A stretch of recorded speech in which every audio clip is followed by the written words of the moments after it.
A mysterious and powerful entity appears 30 years ago, surrounded by dark energy, marking the beginning of a cataclysmic event. Monsters began emerging from a portal gate, destroying cities and attacking humans. The monster invasion throws the world into chaos, and another dangerous gate seems to open. A young man, frustrated and full of anger, lashes out at the gate and the hunters responsible for handling them. Showing his despair, the boy vents his frustration, questioning why he has to endure such a miserable life. Feeling abandoned by the world, a police officer tries to stop the boy from jumping, warning him of the danger, but he remains defiant. The boy shouts back at the officer, claiming it's his choice to end his life, showing his deep despair. The officers try to calm him down, but the boy struggles, refusing to listen and venting his overwhelming emotions. The boy screams that no one understands the immense suffering he has endured, highlighting his feelings of isolation. 3 hours earlier, the protagonist is fired from the Bitchin Guild. Shocked by the sudden decision, the protagonist pleads, explaining his dedication to the guild and disbelief at being let go. The guild leader dismisses his contributions, stating he hasn't achieved anything significant for the guild. The guild leader reveals he only hired the protagonist for his diligence, but is now disappointed due to his lack of growth as a hunter. The guild leader harshly comments on the protagonist's injury, saying he can't work with someone who's now useless. The protagonist is speechless, struggling to defend himself against the accusations. The guild leader tells him to quit and offers to calculate his severance pay immediately. Desperate, the protagonist vows to find a way to heal his leg and prove he can still work. As the protagonist turns to leave, he encounters someone with intimidating tattoos. A blonde man mocks the protagonist, telling him to leave as per the boss's orders. The protagonist recognizes him, shocked, and calls him Lee Youngjin. The blonde man ridicules the protagonist, mocking his attitude and calling him pathetic. He taunts the protagonist further, suggesting he should use his severance pay for snacks, belittling him as a D-rank hunter. The protagonist snaps, grabbing Lee Youngjin's shirt and accusing him of being ungrateful, stating he got injured saving his life. He reminds Youngjin of his reckless behavior in the dungeon that led to him being poisoned. Further venting his anger, Youngjin laughs dismissively, mocking the protagonist's claims of saving him. He tells the protagonist to stay in his lane, calling him a pack mule and accusing him of not knowing his place. Youngjin questions how someone as weak as the protagonist could even possess an S-rank skill, ridiculing him further. Youngjin mocks the protagonist's skill, explosive growth, jokingly suggesting it only helps with height. He continues to insult, sarcastically pointing out that the protagonist's growth plates are closed, provoking more anger. Furious, the protagonist attempts to punch Youngjin, calling him a punk. Their fists collide, with Youngjin blocking the attack using a shield-like energy barrier. Youngjin taunts him, saying it's time for the protagonist, Taejun, to learn his place. Youngjin throws a powerful punch aimed at Taejun. The punch lands directly on Taejun, sending him flying backward with intense impact. Taejun cries out in pain and shock, visibly overwhelmed by the attack. Taejun accuses Youngjin of acting arrogant just because he started earlier. Taejun sees this confrontation as long overdue. Youngjin punches Taejun with full force, mocking him, saying, "Let's see how tough you are today." The guild leader mocks Taejun, sarcastically labeling his crime as standing up to someone of a higher rank. Other guild members ridicule Taejun for challenging the boss, mocking him for simply being Lee Taejun. Taejun is brutally beaten and collapses to his knees, injured and humiliated. Youngjin looks smug and satisfied, breathing heavily from the confrontation. Taejun lies on the ground, battered and bleeding. A severance envelope is thrown at him with a mocking remark, thanking him for his past 7 years of work. As Taejun sheds tears of pain and humiliation, the final insult is delivered, but let's not see each other again. Taejun leaves a convenience store late at night, carrying a bag, while the clerk bids him goodbye. He walks through the empty, quiet streets under the moonlight, reflecting on his situation.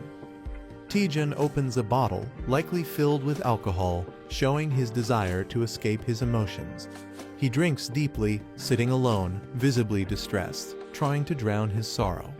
Taejun gazes at the cityscape, enjoying the taste of the alcohol, though it seems bittersweet. He pulls out the severance envelope he received earlier, staring at it with a heavy heart. Taejun laments over the meager severance money, angry and defeated after 7 years of hard work. Feeling there's nothing left for him in the world, Taejun steps onto the edge of a bridge, considering ending it all. Taejun stands on the edge of the bridge, ready to jump, when a holographic window suddenly appears in front of him. The window displays a warning. The user's life is in danger. Please step back from the bridge. Taejun sarcastically responds, questioning why the system suddenly cares about his life now. He angrily addresses the system, blaming it for his suffering over the past 7 years. Taejun punches the holographic window in frustration, blaming the useless skill it gave him. He continues to vent his rage, criticizing the explosive growth skill for failing to improve his stats and questioning how he's supposed to survive with it. The warning reappears, urging him to step back from the bridge, but Taejun remains furious. A red warning appears, stating, "Initiating strike due to baseless violent actions by the owner." Taejun breathes heavily, his emotions boiling over. Laughing hysterically, he mocks the red warning from the system as rain pours down. Taejun challenges the system, sarcastically inviting it to strike him, calling it useless for failing to explain skills properly. In a fit of rage, Taejun hurls his bottle and attacks the holographic warning, shouting for it to disappear. He slumps in defeat, trembling from the overwhelming emotions. Taejun reflects bitterly, lamenting that no matter how hard he tries, nothing changes. He accuses the system of ruining his life, blaming it for not explaining his skill correctly from the start. Taejun screams at the system, enraged that it dares to dictate his actions, even denying him control over his own life. The police are trying to calm Taejun, urging him to come down and talk.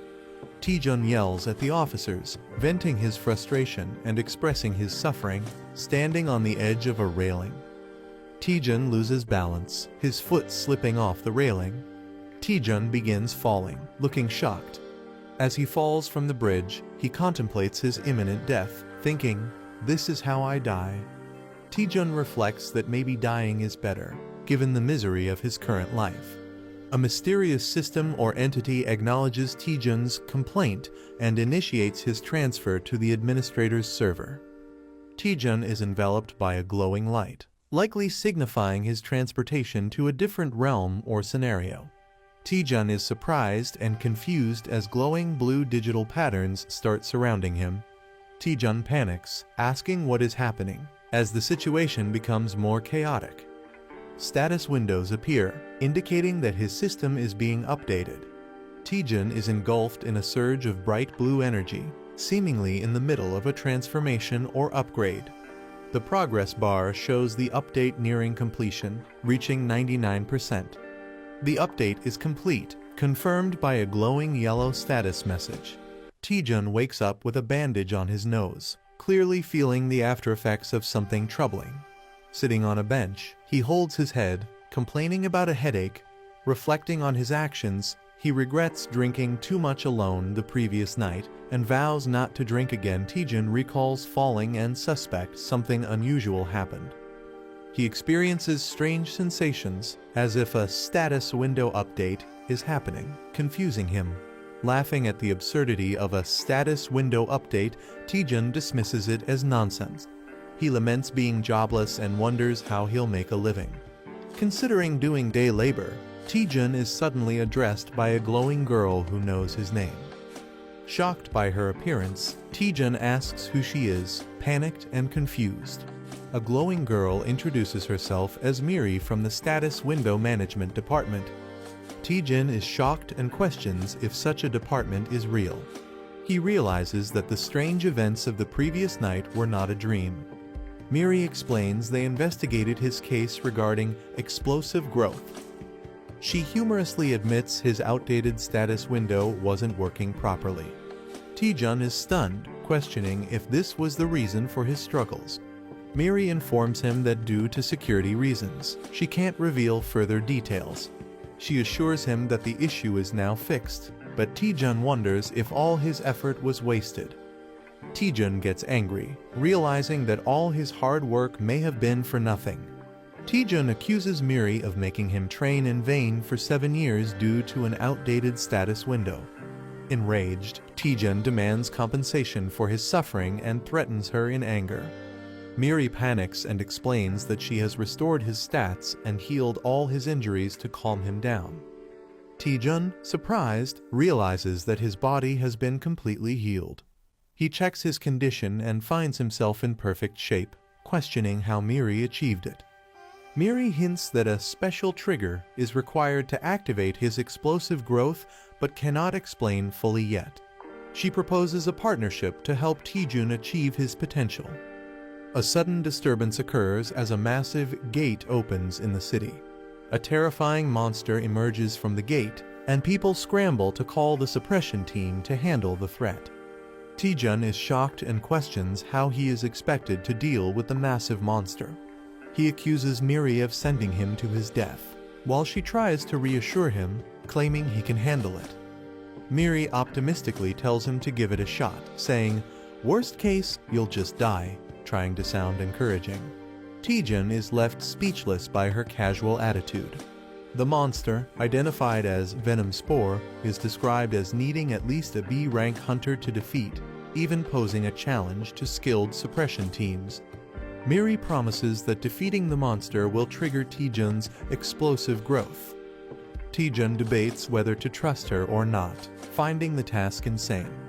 Despite his hesitation, Miri insists the monster isn't in the best condition, trying to convince him further. Taejun remains silent, deep in thought, contemplating his next move. Taejun reflects that his life has always been full of challenges and hardships.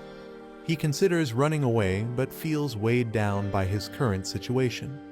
Determined, Taejun questions why he is hesitating and resolves to act. Accepting the chaos in his life, he prepares himself for what's to come, reasoning that it can't get any worse. With newfound determination, Taejun confidently declares, "Fine, let's do this." As the suppression team leaps into action, Taejun decides to join them despite his fear. He charges toward the monster, aware of the danger but ready to face it. The venomous monster retaliates, releasing its toxic attack. Taejun counterattacks with fierce determination, unleashing a powerful move against the creature. Taejun successfully attacks the monster, splitting it apart with great force. A notification confirms that the quest, A Small Step Forward, has been completed. Taejun activates the skill, Undaunted Experience CC, after his victory. The skill, Explosive Growth, is also activated, enhancing his abilities significantly. He questions the simplicity of defeating a junior spore in one hit and wonders about the strange system notifications appearing. His stats are visibly enhanced, showing a dramatic improvement. A status window displays his updated information, revealing his new skills and significantly improved attributes. Miri excitedly asks Taejun how it feels to use Explosive Growth for the first time. Taejun, with a sinister smile, realizes how overpowered the skill is and revels in his newfound strength. Taejun, glowing with power, is warned by a companion not to celebrate yet as his explosive growth is just starting. Taejun's companion motivates him, urging him to keep fighting and eliminate all the monsters. Taejun charges forward, preparing to attack monstrous plant-like creatures. Taejun fiercely throws a powerful punch with determination. Taejun's punch explodes through the monster, splattering it in a burst of energy.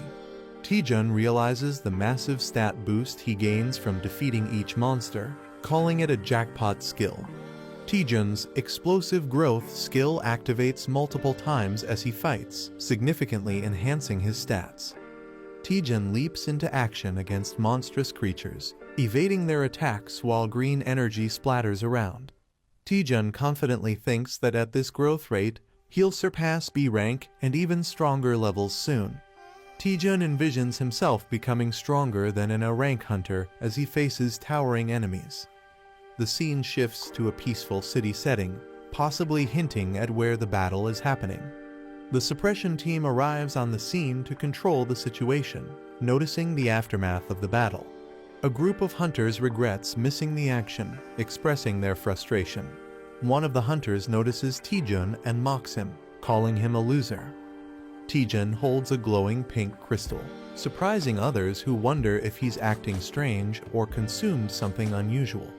The group arrives at the scene, mocking Taejun and questioning if he even knows where he is.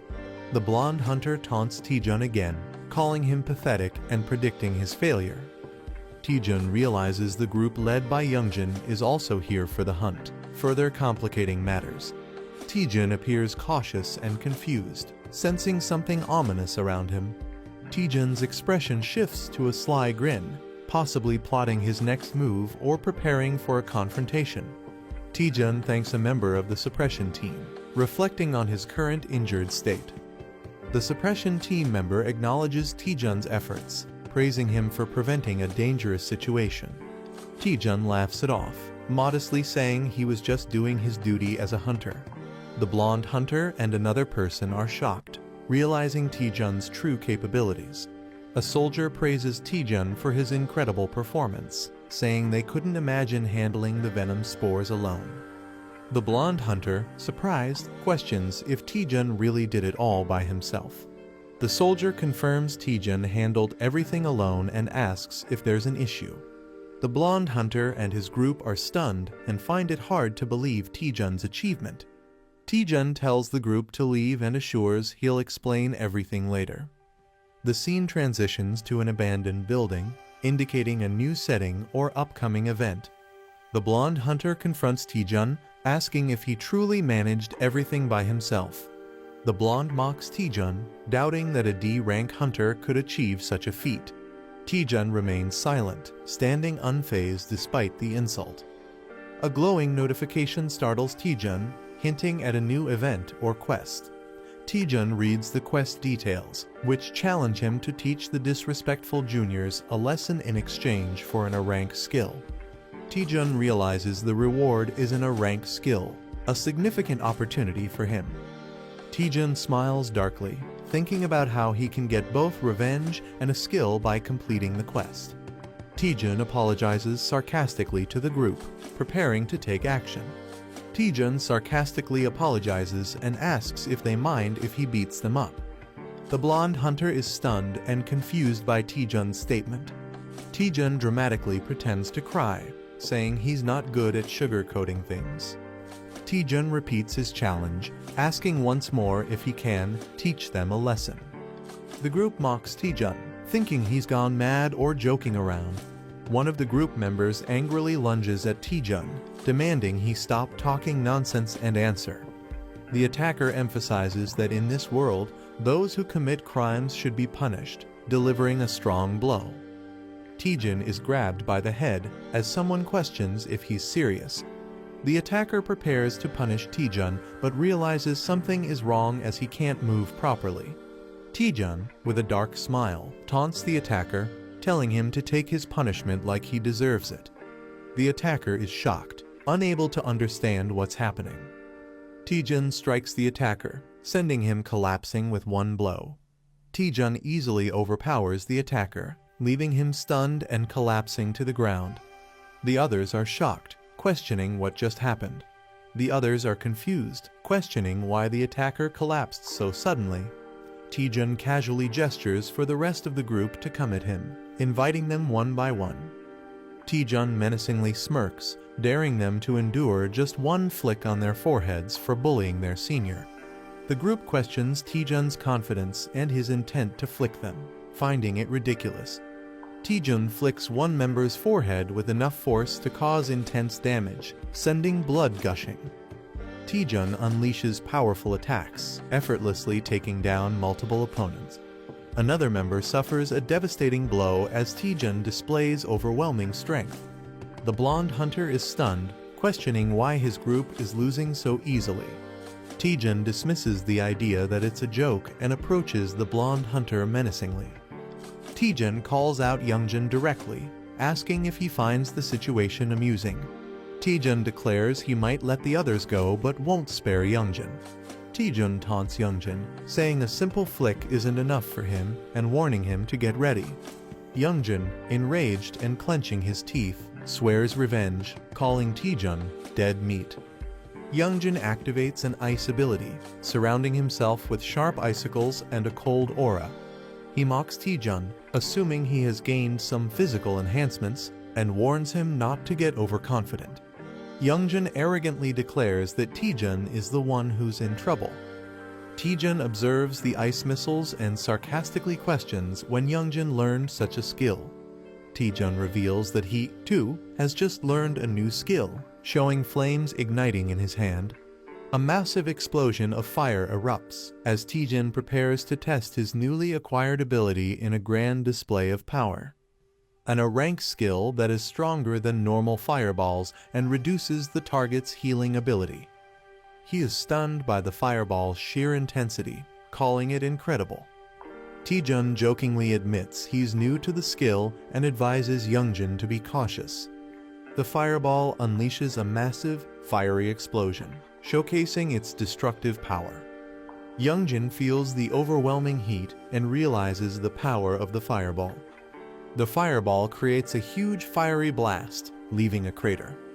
Youngjin, charred and exhausted, struggles to breathe and process what happened. He's confused but relieved, questioning how he managed to survive such destruction.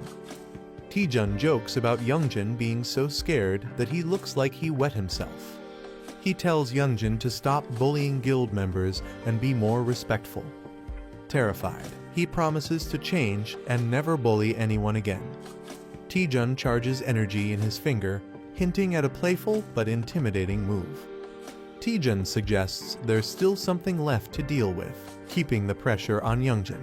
A cheerful narrator introduces herself and promises to explain what happened in the previous episode. Taejun gains a new status window ability, unlocking powerful skills to fight back.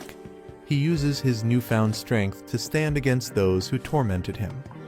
Taejun successfully takes revenge on his bullies.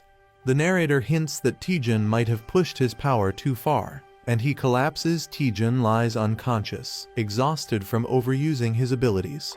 Despite his state, the narrator urges him to head to the dungeon. Taejun has been unconscious for 3 days, and the narrator questions if he can overcome this challenge. Taejun is lying on his bed, suffering from intense pain after pushing himself too hard. He's frustrated and tells others to be quiet. The narrator is relieved Taejun is awake, but he explains he overused his mana, leading to his current state. Taejun admits he was reckless and got carried away with his newfound strength. He resolves to focus on improving his mana. The narrator acknowledges Taejun's rapid growth, but questions whether he truly needs to focus only on mana. Taejun clarifies that his extraordinary growth boosted all his stats except mana, which is now his priority. Taejun explains that his skills, like the fireball, consume a lot of mana, forcing him to prioritize increasing it to avoid future collapses. The narrator wonders if there's a specific way to raise just his mana more efficiently. Taejun notices that he has a set recovery time of 8 hours and 30 minutes before he's back to full strength. A massive tower designed for training and improving mana is shown. Taejun explains to the narrator that the Tower of Training is a well-known dungeon where beginners go to boost their mana. Despite being famous, the narrator notices the tower is oddly empty and questions why no one else is there. Taejun recalls the tower being popular a few years ago, but wonders if it's no longer in use. Taejun and the narrator spot an old man in the tower, surprising them. The old man tearfully mistakes Taejun for someone he refers to as Granny. Taejun and the narrator are bewildered by the old man's behavior, finding it strange. Taejun formally requests the old man for the Tower of Training quest, but the old man mishears it as fast food. Taejun clarifies he's talking about a quest, not fast food, but the old man misunderstands again. The old man finally understands Taejun is here for the tower's quest.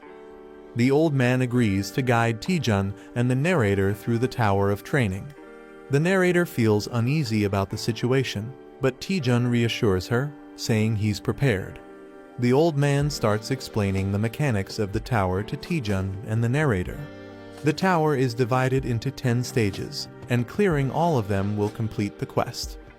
Taejun guesses the first task is to defeat 10 goblins, and he's correct. The old man acknowledges Taejun's guess with a cheerful response. Taejun impresses the narrator with his knowledge of the tower, claiming no one knows its strategies better than him. Taejun reveals he studied dungeon strategies on YouTube and memorized them, even though he couldn't go on real expeditions. Taejun confidently declares the beginner dungeon will be easy for him, earning admiration from the narrator. Taejun mutters to himself, and the old man overhears, prompting Taejun to play it off as a joke. They reach the first trial area, and the old man prepares to summon monsters. The old man struggles dramatically while summoning monsters for the trial. The old man nervously announces the arrival of the monsters, completing the summoning. Taejun and the narrator are fired up to face the challenge, confident that defeating 10 goblins will be easy. Movement in the bushes indicates something approaching, creating tension. Instead of goblins, large ogres and a few goblins emerge with a loud roar. Taejun, the narrator, and the old man face a massive crowd of ogres and goblins, far beyond what was expected. Taejun and the narrator are shocked at the situation, jokingly calling it bulking season. Taejun questions why the goblins appear to be oversized ogres, asking the old man for an explanation. The old man, lost in thought, mentions kimchi stew, completely ignoring the situation. Realizing the old man might be senile, Taejun is visibly annoyed and doubtful of the old man's capabilities. The ogres begin their attack with another fierce roar, escalating the tension. Taejun and the narrator panic as the monsters rush toward them, increasing tension. Taejun uses a powerful fire attack to hold back the ogres, showcasing his abilities. Taejun boldly challenges all the goblins and ogres, declaring he'll defeat them all. The fire attack devastates the monsters, burning them to ashes. Taejun surveys the burning battlefield, satisfied with his attack's impact. Taejun celebrates his success, but the narrator warns him there are still more monsters left. A massive ogre towers over Taejun, wielding a giant weapon, taking the battle to a new level. The giant ogre swings its weapon, landing a powerful blow on Taejun, catching him off guard. Taejun faces off against an ogre and prepares for a fight. The ogre attacks, and Taejun responds with determination, challenging its strength. Taejun skillfully dodges the ogre's powerful strike. Taejun spins, preparing a counterattack. He delivers a powerful blow to the ogre's head, drawing blood. The ogre roars in defeat as Taejun stands confidently. Notifications appear, confirming the completion of Stage 1 and increased experience. The old man, impressed by Taejun's swift completion of the first stage, acknowledges his achievement while flames blaze in the background. Taejun looks surprised but takes in the comment. The old man teases Taejun, suggesting the first stage was easy. Taejun nervously pretends it was harder than it seemed, masking his frustration. The old man casually suggests moving to the next stage, frustrating Taejun. Monsters appear, stronger and in overwhelming numbers, challenging his mental resilience. Taejun faces a giant beast, feeling the intense physical and mental pressure. Taejun realizes why no one dares to challenge this place anymore. He yells in frustration, calling the dungeon impossible to clear and referring to it as hell. Someone pleads for mercy, revealing Taejun's name as they face the tower. Taejun reaches the final stage, facing an ominous silhouette. The final boss is revealed, a massive hellhound Cerberus, ranked S and level 90. Taejun is horrified, sweat dripping as he reacts to the terrifying scene. Taejun realizes the final boss isn't a simple dog as expected, but an overwhelming threat. Taejun gives up, believing he can't defeat the boss, even with multiple lives. He's out of mana and struggles to find a way to continue. a hidden quest appears, tasking him with curing a senile NPC to restore order. Taejun reads the hidden quest details and begins thinking. He realizes the dungeon relies on the old man's unstable mana. The old man's loss of mana control causes the monsters to grow stronger. Taejun decides that if he can return the old man to normal, he can clear the dungeon. Taejun shares his plan with the spirit, but he's uncertain if it will work. Taejun gathers his resolve, deciding to give it a shot. He recalls that uncontrolled mana can drive powerful mages insane. Taejun notices the tangled strands of mana in the old man's mind. Taejun approaches the old man, ready to act. The spirit is shocked and asks Taejun what he's doing. Taejun channels his focus, preparing to fix the old man's mana. He starts calming the old man, who begins to relax. Taejun jokingly calls it nirvana, while continuing his task. Taejun redirects the scattered mana back into the old man's head, stabilizing him. Taejun checks on the old man, determined to fix the broken mana flows. A massive pink energy blast emerges, alarming the spirit. The pink energy intensifies, threatening Taejun and the old man. Taejun desperately shields the old man, bracing himself. The energy surges out of the tower, creating a massive explosion. The old man regains consciousness, apologizing for the trouble caused by his body. The old man transforms into a muscular and revitalized version of himself. Taejun is shocked, questioning the old man's new appearance. The old man expresses clarity and refreshment, thrilled to be himself again. The revitalized old man confidently stands, emitting a powerful aura. A view from above shows the final battle arena, with the red beast still present. The old man expresses his gratitude to Taejun, calling him his benefactor and offering to grant any request. Taejun looks shocked as someone counts numbers, reaching 97 and 98. A glowing girl stands behind him. A muscular man lifts a heavy barbell, reaching 99 reps. The old man, now glowing with power, shouts 100 while lifting the weights. The weights slam into the ground, cracking it. The man explains that physical strength is needed for high-intensity mana use. His muscles flex, and he begins revealing something important. He proudly announces that his secret to becoming an archmage is intense physical training. The old man flexes and asks if they can feel the mana radiating from his muscles. He invites Taejun to touch them, but Taejun nervously refuses, questioning if this kind of power is necessary. The old man insists and then asks Taejun what he truly wants. Taejun hesitates to answer. Taejun complains about his low mana and asks if his mana capacity can be increased. The old man easily accepts the request and activates the mana body technique. He unleashes the mana technique build-up on Taejun. Taejun screams in pain as his mana increases dramatically to 500. Taejun coughs and complains that he almost died from the process.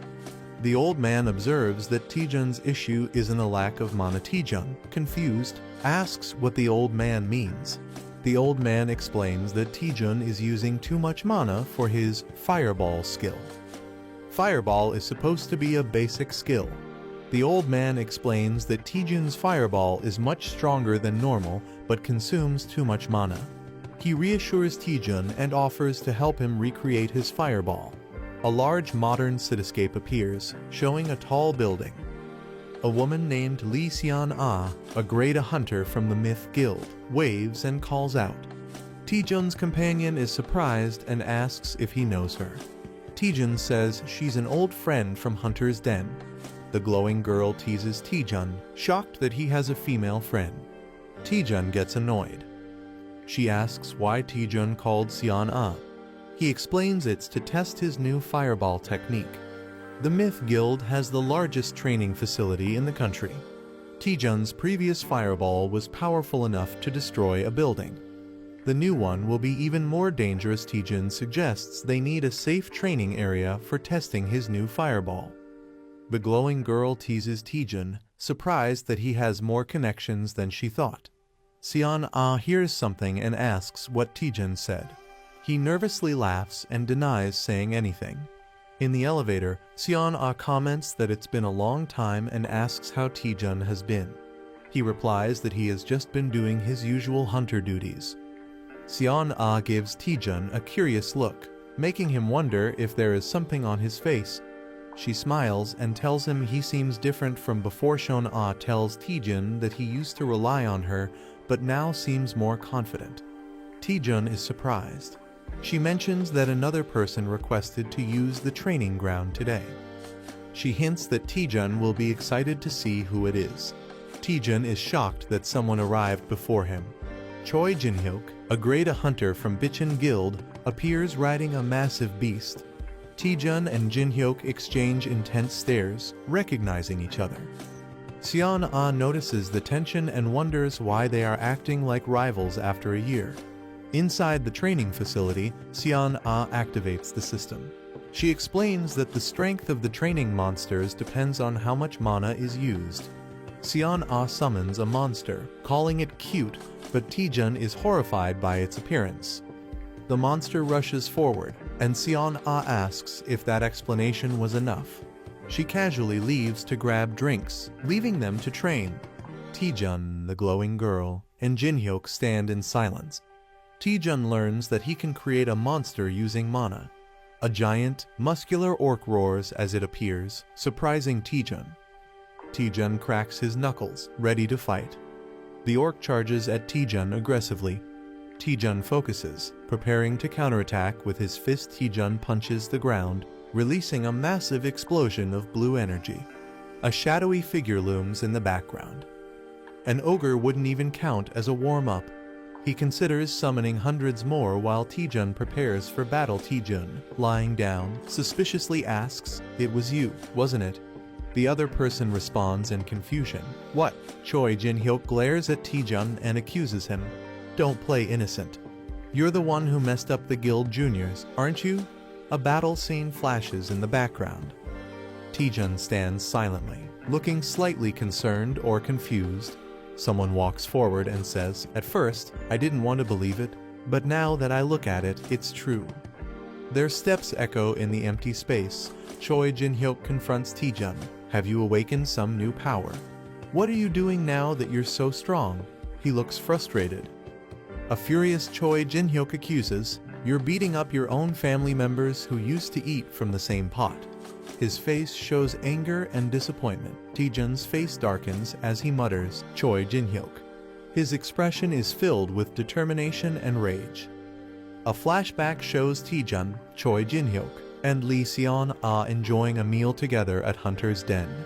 The text reveals that Choi Jin-hyuk was once one of Taejun's few trusted friends. Choi Jin-hyuk distances himself from Taejun as he joins the Bichon Guild and climbs the ranks, symbolizing their growing gap.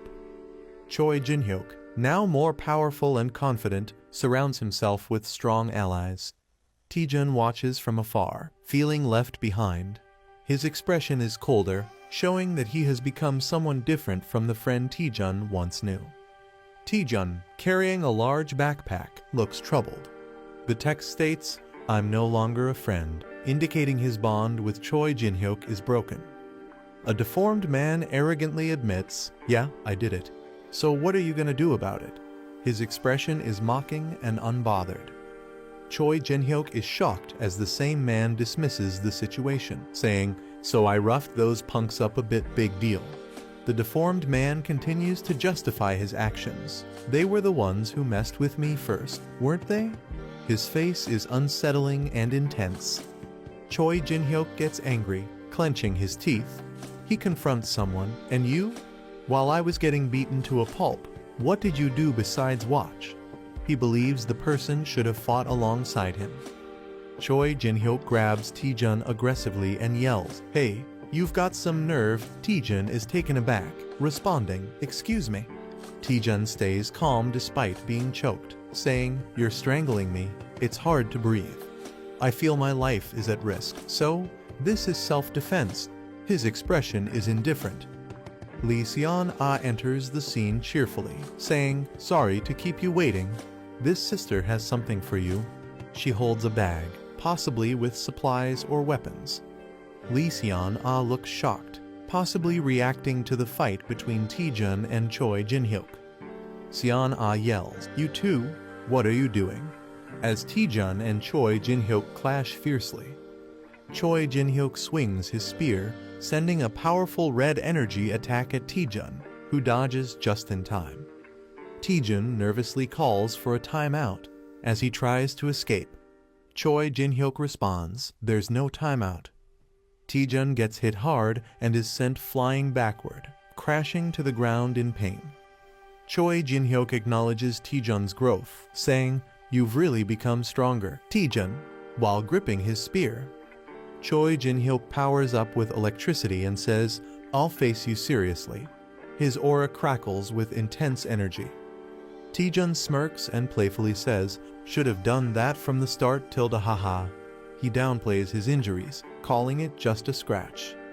Choi Jin-hyuk gets frustrated and thinks, when did this punk get so good at taunting? As his electrified power surges, Choi Jin-hyuk activates the Bitchin spear technique, first form. His spear crackles with powerful yellow lightning. He fully unleashes Thunder Spear, surrounded by electric energy, showing his strongest attack. Lee Seon-ah is shocked and yells, "You're crazy, Choi Jin-hyuk, pulling out the Thunder Spear here." Taejun smirks and casually says, all right, tilde, I knew you'd use that technique, tilde." He seems unfazed by the attack.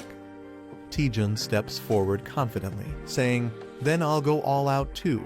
He prepares to counter Jin-hyuk's attack. Lee Seon-ah and the spirit next to her look surprised, reacting to something unexpected. Wait, is that? Taejun begins charging a powerful energy blast, glowing blue. He unleashes a massive fireball attack, engulfing the battlefield in bright blue flames. A system message appears, revealing the attack's name, Archmage's Fireball S. It reduces the enemy's healing ability on impact. Choi Jin-hyuk is stunned, thinking, that's just like an energy blast, as Taejun's attack threatens to overwhelm him. A character gathers immense energy, forming a glowing orb in his hands. He unleashes a massive blue fireball attack, sending it towards his opponent. The skill used is Archmage's Fireball S, which reduces healing upon impact. An enemy, wielding a sword, looks in shock, realizing the immense magical power of the attack. He panics, thinking he can't block such a powerful attack. The fireball explodes, creating a massive shockwave and engulfing the area. A mysterious mechanism activates, possibly a defensive tool. The explosion spreads, shaking the battlefield. Taejun, Lee Seon-ah, and Fighter all look in shock and fear *** at the overwhelming destruction. A mysterious figure appears, radiating powerful energy, and Taejun asks, "Who are you?" She is revealed to be Cha Soo-hyun, an S-rank hunter and the vice president of Myth Guild. She scolds Taejun, saying his reckless attack could have caused a serious accident. Taejun, feeling guilty, nervously explains that he miscalculated the power since it was his first time using the skill. The fighter sees the situation and thinks Taejun is in serious trouble. Cha Soo-hyun, in a dramatic moment, intimidates Taejun, making him sweat.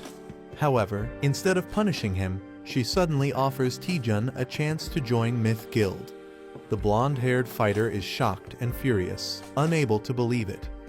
It's revealed that Cha Soo-hyun is one of the strongest hunters in the country, making her offer a huge deal. Cha Soo-hyun officially offers Taejun a scout proposal, recognizing his talent. She admits she has never seen a fireball that powerful before and praises Taejun for pushing basic skills beyond their limits. She repeats her offer with an eager smile, showing genuine interest in recruiting him. Taejun is shocked but intrigued, realizing how rare it is to receive such an offer from the Myth Guild. Lee Seon-ah is overjoyed, feeling that Taejun's skills are finally being recognized. It's revealed that Myth Guild is one of the top 4 major guilds in Korea, alongside Hongik, Longhwa, and Chunjeon.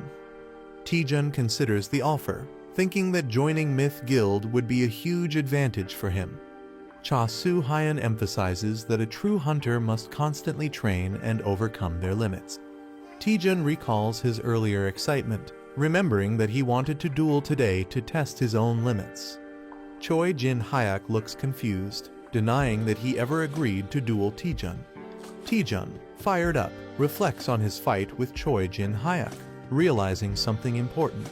He sees Jin-hyuk as a massive mountain he cannot overcome yet, symbolizing his current limits. Determined, Taejun refuses the guild offer, stating that he still has mountains to climb before joining. Jin-hyuk is shocked and frustrated, wondering what Taejun is even talking about. Cha Soo-hyun laughs, admiring Taejun's dedication to training and liking his spirit. She asks for his name and rank, and Taejun proudly introduces himself as a D-rank hunter. Soo-hyun is surprised, believing that his talent is wasted at such a low rank. In recognition of his potential, she gives him a recommendation letter, showing that she still believes in his future. Taejun receives an invitation to take the B-rank hunter evaluation in a month. His friends congratulate him. Choi Jin-hyuk is furious, realizing Taejun is advancing quickly. Taejun reflects that higher ranks allow hunters to enter stronger dungeons, making this a valuable opportunity. 1 month later, he arrives at the hunter testing site to take the B-rank exam. Taejun feels excited and confident, believing the atmosphere itself feels different. His spirit companion notes how Cha Soo-hyun gave him a recommendation right away, proving her high regard for him. She then asks, "Why didn't you join the Myth Guild, since they were offering him so much support?" Taejun comically shouts money, revealing his real reason. He explains that guild hunters have to share their earnings, making solo hunting more profitable. Taejun criticizes guilds, saying their rewards are low and they control schedules too strictly. He recalls how guilds exploit hunters, overworking them and discarding them if they get injured. He dramatically declares he would never join a guild, stating his only goal is making more money. Suddenly, someone calls out to him, catching his attention. A cheerful cat-eared girl, Yo Si-ah, from Chincheon Guild, greets him and asks if he's taking the test. Taejun is surprised she knows him, but she reveals that his reputation has already spread. She smirks, saying her guild is determined to recruit him, hinting at Myth Guild's interest. Taejun nervously laughs, realizing his name is spreading too fast. Suddenly, a tall, intimidating man appears, mocking Taejun, calling him a mediocre man. Kangjin, a C-rank hunter from Hwarring Guild, mocks the event, calling it overhyped. He boldly introduces himself, claiming he's destined to be the greatest hunter of the era. Taejun and Yo Si-ah are speechless, with Taejun internally wondering if this guy is crazy. The announcement begins, signaling the start of the B-rank hunter evaluation test. The participants, including Taejun, Kangjin, and Yo Si-ah, prepare for the test. The examiner introduces their mentor for the test, an experienced hunter. The mentor is revealed as Choi Jin-hyuk, an A-rank hunter from the Bichon Guild. Taejun is shocked, recognizing his rival, Choi Jin-hyuk. Jin-hyuk greets the participants, preparing to explain the test rules.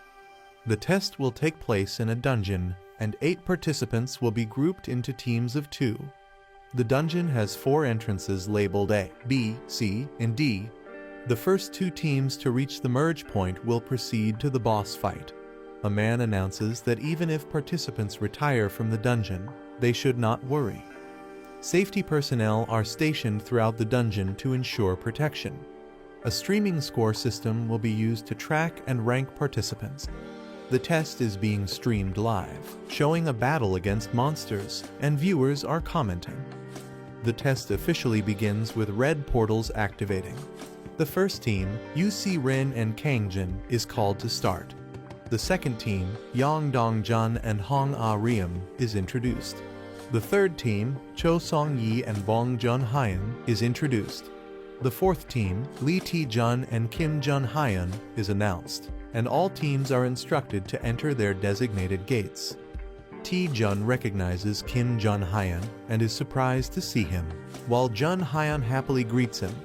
The teams begin entering the red portals, with Tae-jun leading the way. Someone watches Taejun closely, saying his name with suspicion. A man smirks darkly, realizing that Taejun is using him for his own advantage. Kim Jun-hyun clenches his fist, determined not to be underestimated. Taejun confidently steps into the portal, fully prepared for the test. A dark and eerie dungeon scene appears, with someone in the shadows vowing revenge, saying, "I'll make you regret it." A member of Bichon Guild is shocked when asked to participate in the B rank assessment. A heavy-built man and a young hunter with blue hair discuss something. The man is confused, while the young hunter seems uninterested. The young hunter is asked to disrupt Taejun during the assessment. The D route is much harder than the standard path, so interfering would make it difficult for Taejun to pass. The heavy-built man is reminded that his mother is sick, implying pressure on him. The blue-haired hunter tempts him with money for his mother's surgery. The man looks nervous, but the blue-haired hunter assures him he'll be rewarded if he cooperates. Taejun and his teammate enter the D route and encounter monsters. A giant snake with red eyes appears, roaring fiercely. Taejun easily defeats the monster, shocking his teammate. Taejun complains about the weak opponent, but his experience points slightly increase due to an ability. The heavy-built teammate is shocked at Taejun's sudden strength. He reflects, realizing that Taejun became much stronger in a short time. Taejun and his teammate were both in a weak position within the Bichon Guild, but Taejun never gave up. Taejun praises his teammate's skill to absorb attacks, calling it amazing. Taejun encourages him, saying he'll shine one day as a great hunter. Taejun's words gave his teammate hope when he had none. The teammate now struggles with guilt, realizing he's being forced to sabotage Taejun, despite how much Taejun supported him. The heavy-built man feels conflicted, but believes he has no choice because he needs money for his mother's surgery. He convinces himself that betraying Taejun is necessary for his family. He hands Taejun a bottle, acting innocent. He tells Taejun that it will help him, making it seem like a friendly gesture. Taejun accepts it, unaware, and the man explains it's a buff potion used in expeditions. Taejun happily drinks it, thanking him. However, the potion is actually poisoned, meant to paralyze Taejun. The man thinks this will quickly exhaust Taejun, making him fail. Taejun suddenly feels the effects, realizing something is wrong. Taejun starts feeling the effects of the potion, thinking something is awakening inside him. He suddenly realizes there's no bathroom, making him panic. His teammate confirms there's no bathroom, forcing Taejun to clear the dungeon quickly. The teammate is confused, wondering why the poison isn't working. Taejun's poison resistance ability activates, making him immune. Taejun investigates the dungeon's layout, noticing something is off. They reach a dead end, forcing them to turn back. Taejun complains about going in circles, while his teammate sees an opportunity. The teammate considers pushing Taejun into the pit to sabotage his assessment. The heavy-built man nervously calls out to Taejun. Suddenly, he lunges forward, apologizing as he tries to push Taejun off the cliff. However, he loses balance and falls instead, screaming. Taejun is shocked, watching him plummet. Both of them are confused as they realize what just happened. The man keeps falling, panicking. He crashes into the cliffside, hitting the rocks hard. Taejun shouts at him, thinking he's trying to die on purpose. Hanging upside down, the man breaks down, calling himself garbage and saying he deserves to die. A shocked Taejun reacts angrily to being called trash. A man confesses he tried to sabotage the assessment for his own benefit. The man, feeling guilty, wants to die, but Taejun refuses to let go. Taejun panics, realizing the situation has become serious. Taejun considers moving closer, thinking no one is watching his live stream. Taejun is surprised to see 10 viewers on his live stream. Taejun scrambles, not wanting viewers to see him in a humiliating state. Taejun loses his grip and starts falling from the cliff. Taejun and another person fall into the darkness while a blue spirit watches Taejun and his companion crash to the ground, confused about their location. They turn around to see red eyes glowing in the darkness. A swarm of terrifying white snakes with red eyes emerges. Taejun and his companion freeze in fear, realizing the danger. A girl watching the livestream worries about Team B's situation. Exhausted fighters struggle to battle the deadly snakes while viewers mock them. The girl doubts whether Team B can survive the ordeal. A terrified man panics and runs away, abandoning his team. With a teammate fleeing, the remaining member screams for help as Team B is eliminated. Team C is in chaos as one member attacks another in frustration. UC Rin cheerfully introduces herself while facing the deadly snakes. She confidently declares her intent to defeat the 1,000-year white snake. UC Rin prepares for battle, but the snakes suddenly disappear. A man aggressively attacks on his own, while UC Rin questions his actions. The man sees this assessment as a chance to impress the higher-ups. Determined, he unleashes a powerful attack, unwilling to miss his opportunity. UC Rin realizes he wants all the attention for himself. Refusing to be outdone, she activates her ice powers, ready to fight. UC Rin unleashes a powerful ice attack, Frost Wind. A fierce battle erupts as Team A dominates the battlefield. Team A reaches the boss room first, proving their elite skills. A mysterious figure claps, acknowledging their achievement. Choi Jin-hyuk offers to lead them to the boss room. UC Rin realizes that Lee Taejun hasn't arrived yet. Choi Jin-hyuk confirms Team D's signal is lost, hinting at their elimination. A teammate mocks Taejun, doubting his potential. Choi Jin-hyuk leads Team A through a portal to the boss room. Choi Jin-hyuk smirks, realizing Junhyun's plan was successful. He mocks how Vice President Cha Soo-hyun would react if she knew the truth. The group looks shocked as they sense something ominous.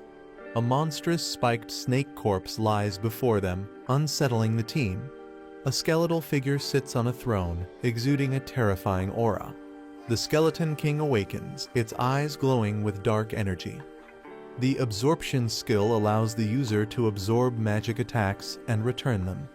The more magic absorbed, the stronger the attack, but it depends on the user's limits.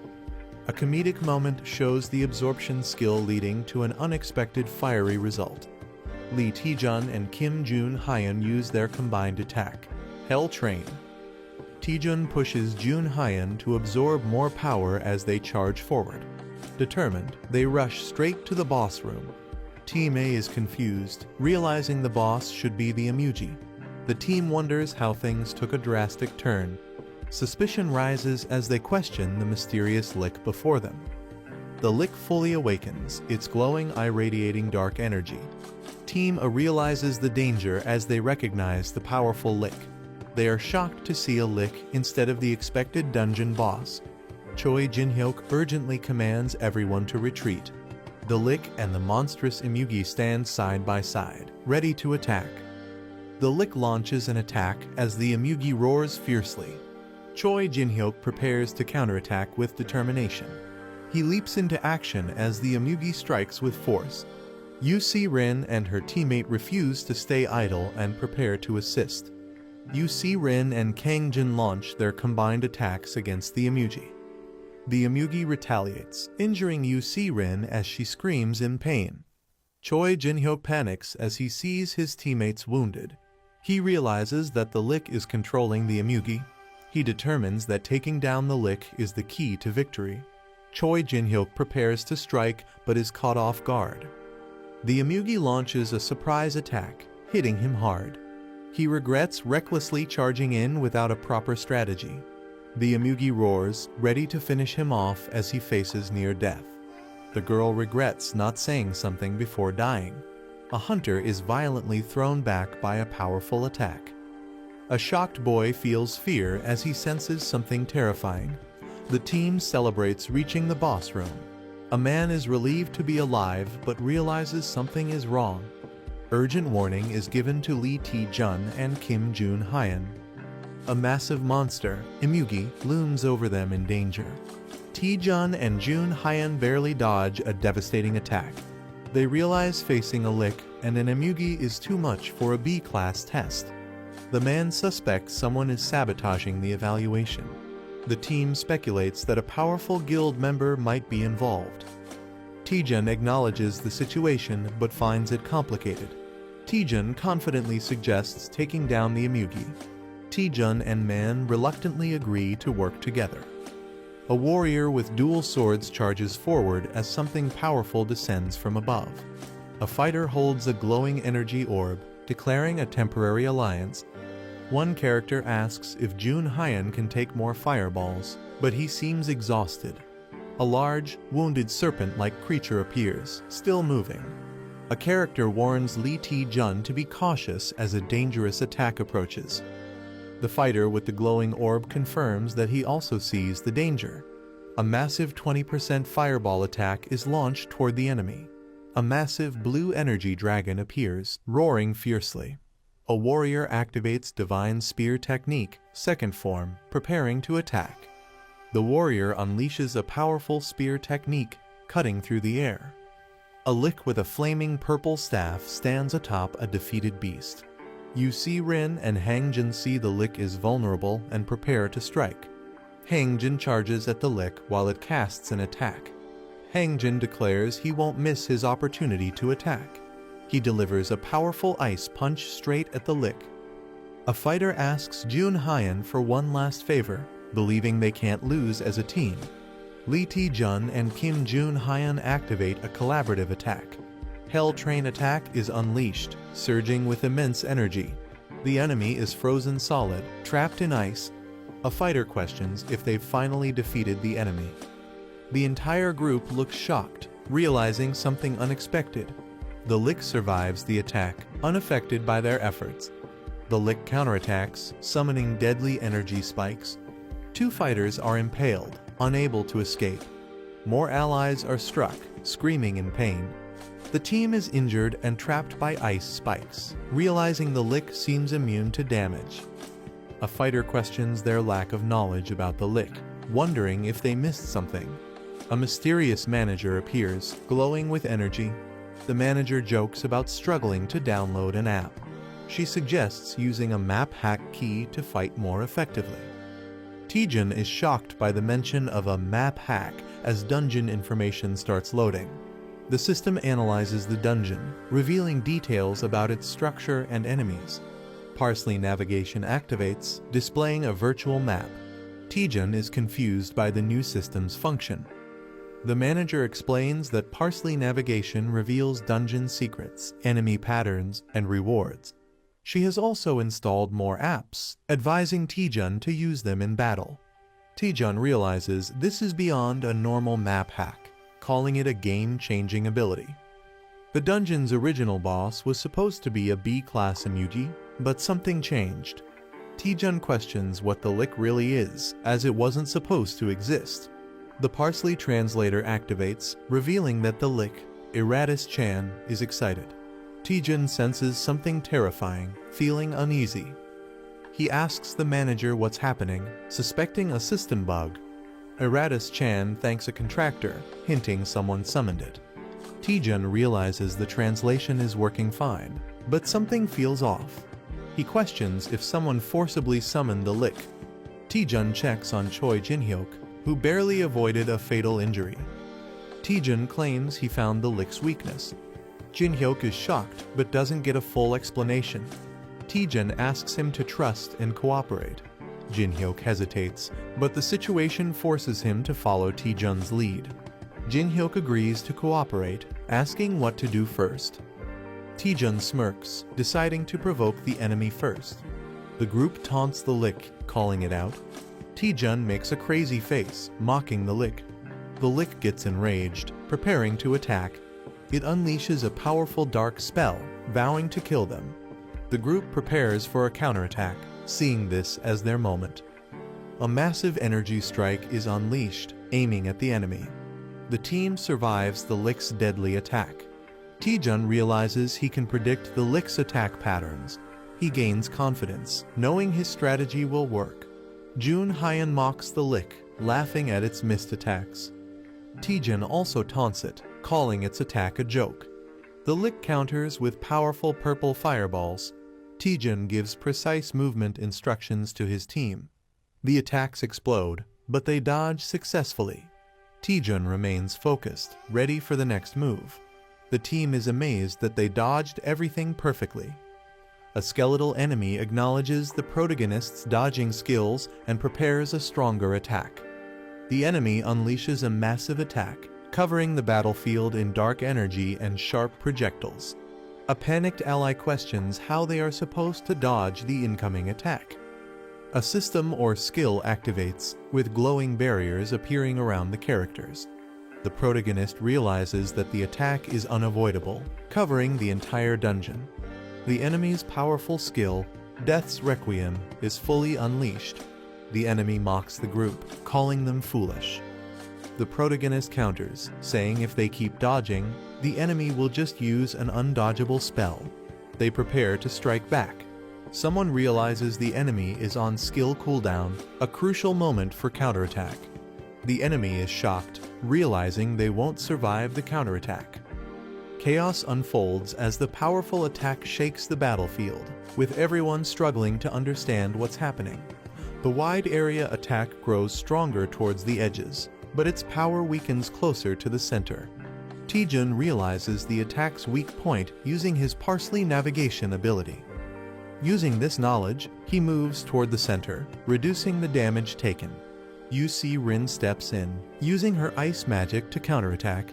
She casts Frost Wind, freezing the skeletal enemy.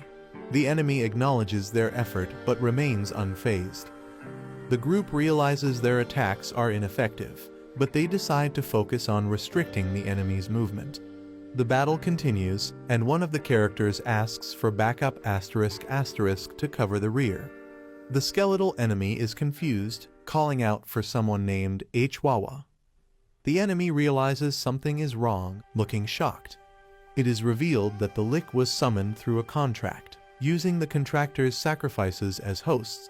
Until the host body is destroyed, the lick remains immortal. Taejun finds the real body of the lick, hidden behind a magical barrier. The team understands they must destroy the object sealing the lick to stop its summoning. The lick is enraged, accusing them of deception. The lick charges furiously at Taejun, vowing revenge. The lick attacks with its massive scythe, showing its full power.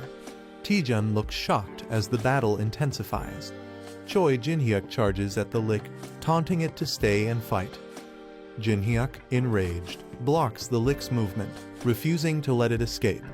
He strikes fiercely, stopping the lick's attack. The lick screams in pain, showing its vulnerability. The team restrains the lick, urging Taejun to finish it off. Taejun thanks Jinhyuk, preparing for the final blow. The lick panics, trying to stop Taejun from reaching its core. Taejun delivers a powerful punch, aiming to destroy the lick's true body. The punch lands with massive force, shaking the entire battlefield. The lick is weakened, gasping in exhaustion. The sealed chest, which is the lick's true core, remains intact. Taejun finally finds the chest, preparing to destroy it. Bloodstained, dual-wielding spears, fighting skull with purple flames. Mystery, potential weakness mentioned by Taejun. Injured, shocked, searching for something inside. Speaking unknown language, reacting, resisting attack. Skull reacting aggressively, chaotic energy, others affected. Surprise discovery, secret exposed. Observing, mysterious presence, tension rising. Holding a treasure chest, taunting with excitement. Reacting to Taejun's unexpected ability to understand ancient language. Holding a treasure chest, smug expression, spirit companion behind. Explaining contract-bound status, reacting nervously. Dismissing concerns, confident in contract control. Doubting Taejun's abilities, disbelief. Questioning his ordinary status, asserting dominance. Sacred relic, magical significance, hidden knowledge. Doubting Taejun, realization setting in. Overwhelming presence, contract breaking possibility. reluctant agreement, forced cooperation, offering wishes, tempting, complaining about stomach, uneasy, ordering skeletons to be released, questioning control, skeletons attacking, blue-haired man and green-helmeted man fighting back. Anomaly detected, unknown disturbance. Martial artist Hangjin and cat-eared girl UC Rin destroying skeletons. Accepting negotiations, communication success. Asking for Taejun's wish. Demanding everything. Confused by Taejun's sudden demand. Pressuring for items, accessories. Holding mysterious power, crucial item. Realizing Taejun's target, resisting. Pretending to break treasure chest, manipulating. Handing over staff, distressed. Holding staff, demanding contract release. Pretending ignorance about contract release. Realization hitting, caught off guard. Mocking, pretending ignorance. Intense red energy, furious reaction. Furious, overwhelming force, striking Taejun. Raising treasure chest, intimidating. Intense counterattack, explosion. Last struggle, refusing to fade. Declaring Eratus Chan's rebirth, sinister confidence. Mocking skull's dramatic exit. Examining broken weapon, questioning its significance. Investigating summoning method, questioning target. Thrilled about new item, materialistic attitude. Observing Taejun's greed. Newly discovered item, unexpected find. Speculating value, linking it to the skull. Concerned, checking on him. Assuring he's fine, activating interface. Doubting Taejun's victory against the lick. Declaring victory, dismissing concerns. Hangjin acknowledges Lee Taejun's skills and calls him an impressive hunter, while UC Rin cheers him on. A shocked reaction as Lee Taejun stands bloodied, and someone calls out his name in concern. A remorseful Choi Jin-hyuk says, "I'm sorry," looking down at Lee Taejun. The helmeted Choi Jin-hyuk admits to poisoning and throwing Lee Taejun into the pit, revealing they ordered Jun Hyun to do it. The guilty Choi Jin-hyuk admits they resented Lee Taejun for working hard despite lacking talent. The Choi Jin-hyuk sincerely apologizes to Lee Taejun. He smiles and mockingly tells them to do it properly next time, acting like he wasn't even affected. Taejun calls out the deception, questioning what's really going on. The Choi Jin-hyuk suggests moving forward, inviting Lee Taejun for a meal as a celebration for becoming a B-class hunter. Kim Jun Hyun admits to poisoning and throwing Lee Taejun into the pit, revealing that he ordered Jun Hyun to do it. Taejun awkwardly asks a secretive question. Taejun whispers, "Do you like Lee Seon-ah?" catching the other person off guard. Taejun's question about Lee Seon-ah causes a hilarious shocked reaction. The accused character frantically denies it, while another teases them. A glowing green gate appears, signaling their way out. UC Rin and Kim Jun Hyun celebrate being able to leave, dreaming about food. Taejun smiles and tells everyone to go back together. The group walks toward the portal, feeling the relief of survival. Taejun hesitates for a second as he steps through the gate. They successfully exit, and a mysterious figure watches them.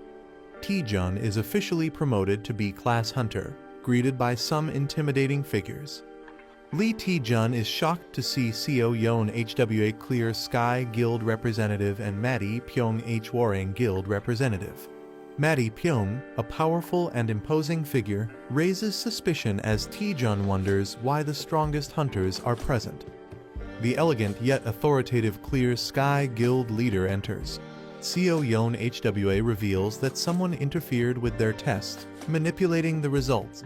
She explains that monsters, including the Lick and an undead Emugi, should not have appeared. The investigation suggests that a powerful force was trying to disrupt both the Clear Sky Guild and Hwarang Guild. Revealing the culprit, Seo Yeon HWA finally points to the responsible party. She looks directly at Lee Taejun and says, "It's you."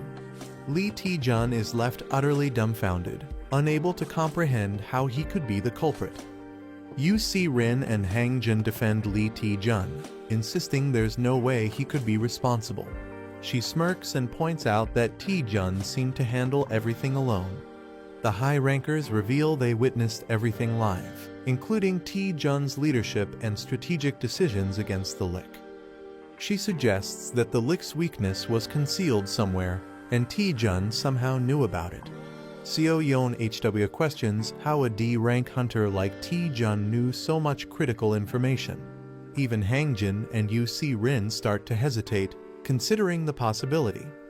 Seo Yeon HWA steps up to Lee Taejun, pressing him for answers. She outright claims that Taejun knew about the Lick in advance. He freaks out, denying it completely, but his shocked reaction only makes him look more suspicious. Taejun looks nervous as someone questions his hesitation, likely in a high-pressure situation. A warrior unleashes intense energy, warning Taejun that he will cut him down if he doesn't answer quickly. Taejun panics, realizing that the threat is serious and his life is in danger. Taejun, sweating and desperate, tries to think of a way to explain or defuse the situation. Taejun recalls something important related to a Lick, a sacrifice, and a contractor, possibly a key mystery. Someone interrupts, asking everyone to listen, possibly to prevent a fight or explain something.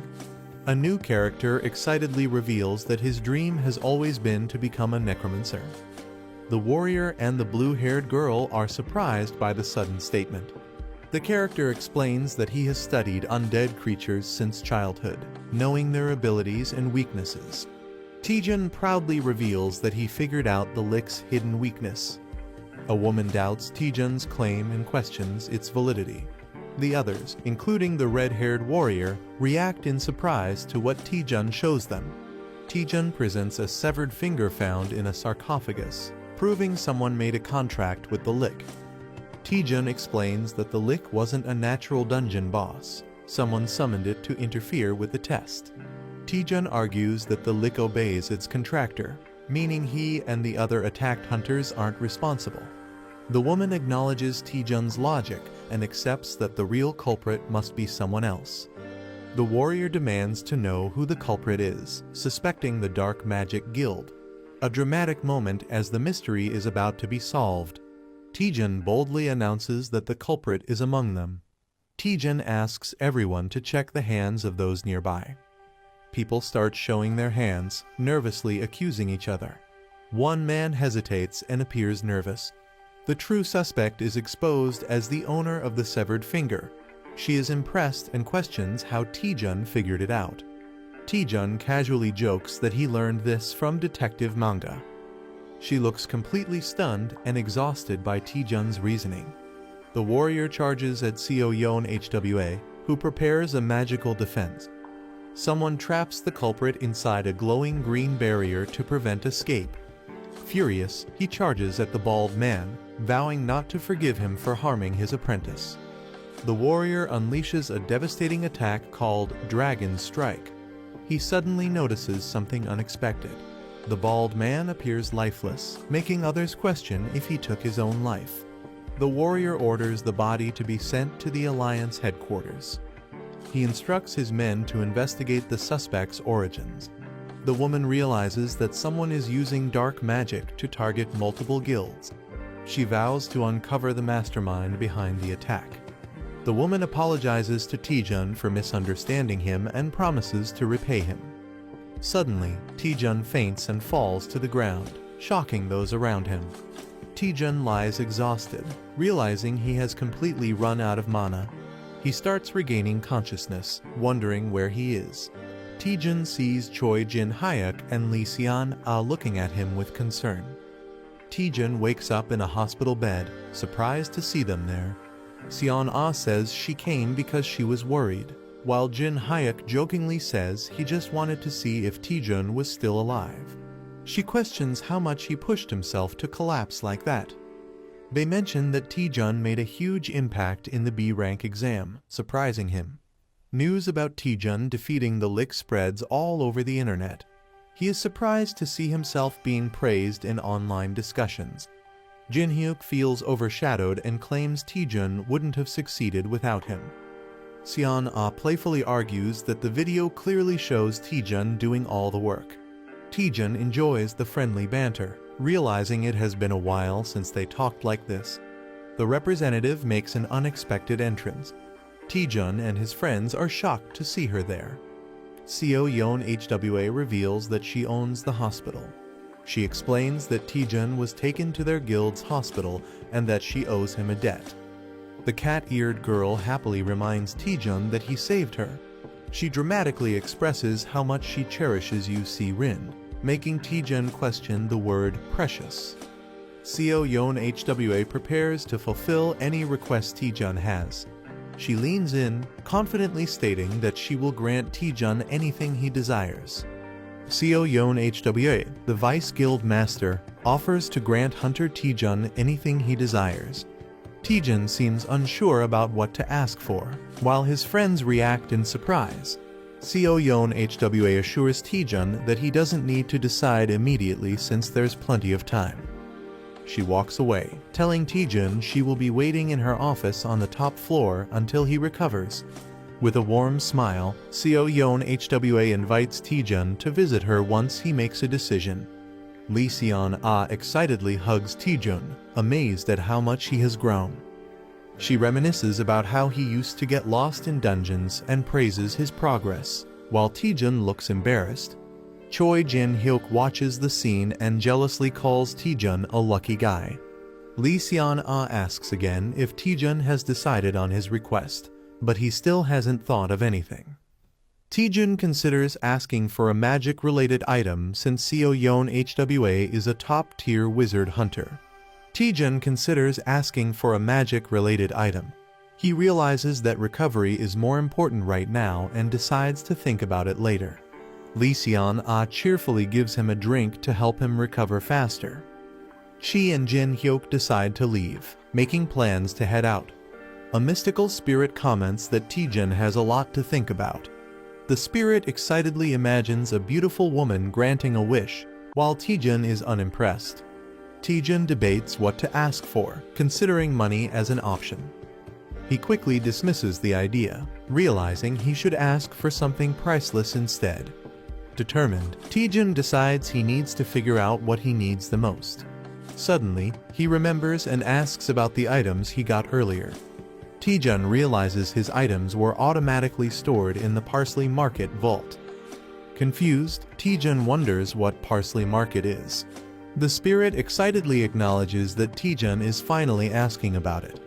Parsley Market is revealed as a massive second-hand trading platform with over 100 million users. It has users from various dimensions, offering a wide range of items at reasonable prices. The platform provides no currency exchange fees, membership rewards, and secure transactions. Taejun is shocked to learn that even people from other dimensions use it.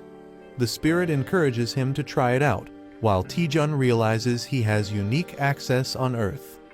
Taejun understands his advantage. He can buy artifacts from other dimensions and sell Earth items exclusively. Excited, Taejun realizes he has the opportunity to monopolize the market. Taejun gets greedy, imagining the money rolling in, while the spirit looks unimpressed. Excited, he decides to connect to Parsley Market and collect amazing items. Taejun initiates the connection, pressing the screen. The system begins analyzing his body and player data as he connects. Taejun is amazed as he enters a bustling marketplace filled with unique beings. A dwarf vendor offers a fully enhanced dragon skin shield for 1.8 likely currency.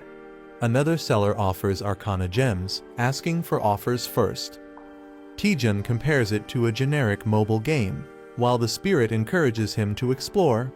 He approaches the dwarf vendor and asks to check item prices. The dwarf happily invites Taejun to take a look at the dragon skin shield. The Dragon Shin Shield Plus 13 is a powerful B-rank shield made from dragon scales, priced at 18,000 parsley coins. Taejun questions the currency value, asking how much 18,000 parsley coins is worth. The spirit excitedly reveals that 18,000 parsley coins equals 240,000 magic stones. Taejun is shocked, realizing that 240,000 magic stones is worth over 1 billion won. He wonders if there's a cheaper item, but the spirit explains that 18,000 parsley coins is the market average. Disappointed, Taejun realizes he can't afford anything. A new idea strikes him. He wonders how much the items he obtained earlier would be worth. Taejun approaches a vendor, pretending to be a newbie, and asks for a price check. He shows the vendor an unusual item and asks for its value. The vendor examines it closely, getting ready to determine its worth. The vendor declares the staff unsellable, surprising Taejun. The staff is cursed, making it difficult to use unless someone is a powerful mage. Taejun is shocked to learn the staff is completely unusable for him. He shows another item, a crystal he obtained from the same monster, for appraisal. The vendor values it at only 10 parsley coins, leaving Taejun frustrated at how worthless it is. Taejun feels disappointed, but the spirit encourages him to take things slowly. A mysterious figure approaches, asking Taejun for a trade. A demon lord offers a trade, requesting to examine the crystal. Taejun thinks it's just junk, but the demon lord insists he accepts the trade. The demon lord is pleased, revealing that with enhancements, the crystal will become valuable, and he even offers to cover the costs. Taejun excitedly accepts the demon lord's offer, thinking it's a great deal. The demon lord reveals a condition: if the enhancement fails, Taejun must cover all costs. Taejun and the spirit are shocked by the risky condition. The demon lord adds that if the enhancement succeeds, it's completely free, tempting Taejun. The spirit warns Taejun, whispering that the demon lord looks like a scammer and they should ignore him. The demon tricks new players with high enhancement costs, calling it a classic scam. A character sees through the scam, thinking only a fool would fall for it. Something unexpected happens, making the character hesitate. The demon reassures that the player can stop enhancing anytime. With confidence, he prepares to begin the enhancement. A girl tries to stop Taejun, fearing he'll lose all his money. He reassures her, saying he has a winning strategy. She questions his plan, but he tells her to watch and see. He declares he'll prove that luck-based mechanics can be broken. The demon lord explains the game rules, where Taejun can keep enhancing until he decides to stop. If Taejun succeeds, all costs are covered by the demon lord. If he fails even once, Taejun must pay everything himself, making it a risky gamble. The higher the success, the bigger the risk, making it a high-stakes game. The demon lord gives Taejun 100 parsley coins and materials for enhancement. The demon lord offers to show a perfect spot, but Taejun remains skeptical. Taejun confidently starts the enhancement, ignoring the demon lord's trickery. The obsidian crystal begins glowing, signaling something unexpected. The enhancement of the obsidian crystal was successful, granting +1 strength. The demon lord is surprised by the success rate and admires the player's boldness. The demon lord taunts, questioning if the player will stop at just one enhancement. The player smirks confidently, hinting at his next move. With a crazed look, the player declares he's going straight to +9, daring others to back out. The demon lord is shocked and questions if going straight to +9 is a wise choice. The player mocks the demon lord, laughing and asking if he's scared. The demon lord mocks the player, calling him an idiot for attempting a +9 enhancement with a near impossible success rate. Seeing the challenge, the demon lord decides to take the bet and commits his money. The player confidently confirms the deal with a smirk. He presses the Enhance button, ready to take the risk. A rapid sequence of enhancements begins, filling the screen with energy. A character panics, calling out to Taejun in disbelief. The demon lord laughs hysterically, believing the player has doomed himself. A dramatic reveal: Taejun succeeds in enhancing the crystal to +9. The enhanced obsidian crystal now grants major stat boosts and mana recovery. The demon lord is left in shock, unable to comprehend the impossible success. The demon lord is in complete shock, unable to believe the player succeeded in enhancing to +9 without a single failure. Others suspect the player might be a game admin due to his unbelievable success. The demon lord, unwilling to let him go, plots to get him to enhance again. He tries to tempt the player by mentioning that he's only one enhancement away from max level. With a creepy grin, the Demon Lord pressures him to go all the way. The player hesitates, holding the enhanced crystal and considering full enhancement. He reveals that his success up to +9 was guaranteed due to the extraordinary growth buff. However, the chance for the final enhancement is only 10%, making failure a huge risk. Despite the low chance, the player's curiosity and excitement push him to try. Instead of deciding immediately, he suggests making a deal with the Demon Lord. The player confidently suggests going to the perfect spot for the enhancement. They arrive at Pierian Peak, a legendary enhancement spot. Other players pray desperately, fearing complete ruin if they fail their enhancements. The player stands calmly among the desperate crowd, exuding confidence. He claims he can feel the sorrow of all the failed enhancements from this place. The elf girl asks if enhancing at this location will increase his chances. With a smirk, the player bluntly states that it won't help at all.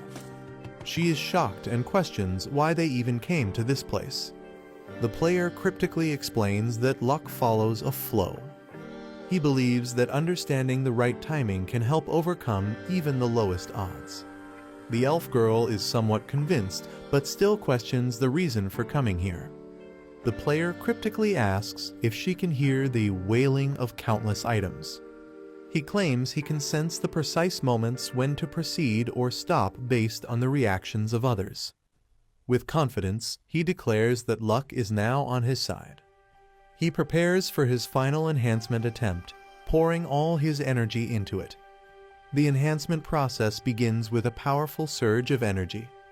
The Demon Lord is stunned, unable to believe he's actually attempting full enhancement.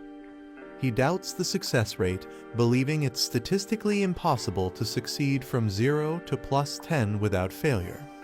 Everyone watches in suspense as the outcome is about to be revealed.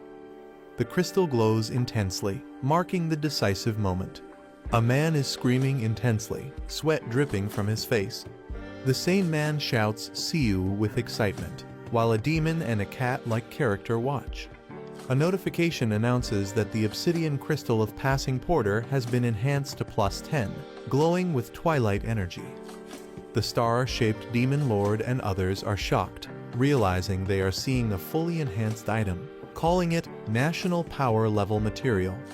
The Demon Lord angrily accuses someone of being a con artist, suspecting they used an illegal program to achieve the impossible. The man sarcastically questions who the real scammer is. He mocks the Demon Lord, accusing him of trying to extort a newbie while pretending to help. The Demon Lord, furious, threatens to report him to get him banned from the game. Instead, the man blocks the Demon Lord and happily logs out. The Demon Lord screams in frustration, demanding his resources back as the market logs out and synchronizes with Earth. Taejun, lying in bed, laughs about getting a maxed-out item for free, while his companion sighs in relief. The elf girl worries about what would have happened if he had failed and how he would repay all the coins. Taejun casually responds, saying he would have just run away if he lost. He then laughs menacingly, mocking the real scammer, while the elf girl wonders if he is a demon. Taejun reveals that he also got valuable intel from the Parsley Market, holding up a mysterious item.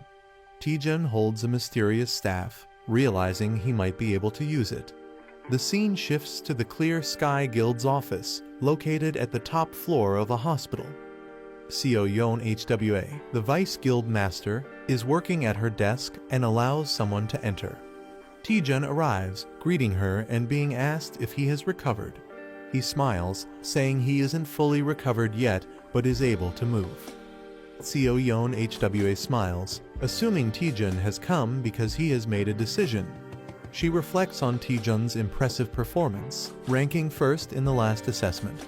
She believes that if her intuition is correct, Taejun will become one of Korea's top hunters. Taejun takes a determined step forward, about to make an important statement. He suddenly grabs her hands and boldly declares, "I want you." A large building with a medical cross symbol is shown. Someone questions if their skill is what the other person wants. Seo Yeon HWA teases Taejun about his way of speaking, while he looks confused. Taejun is puzzled, but the woman laughs it off, saying it was just a misunderstanding. Taejun wonders if he said something that could be misinterpreted, while a girl observes him. Taejun and the Seo Yeon HWA arrive at the third basement level. Seo Yeon HWA confirms that Taejun wants to lift the curse from his item, finding it simpler than expected. Taejun hands over a skull-shaped cursed item to the Seo Yeon HWA. Seo Yeon HWA examines the item, confirming that Taejun obtained it when he was a D rank hunter. Seo Yeon HWA prepares to analyze the curse, confident that it won't take long. She activates her magic, generating a glowing green spell circle. Taejun and the girl recognize it as one of Seo Yeon HWA's powerful S-rank skills. The skill, Spell Dispel, nullifies and breaks down the structure of the targeted spell. Since a curse is just a complex spell, Spell Dispel is effective against it. A sinister man reveals that he wants that exact skill and holds a glowing crystal.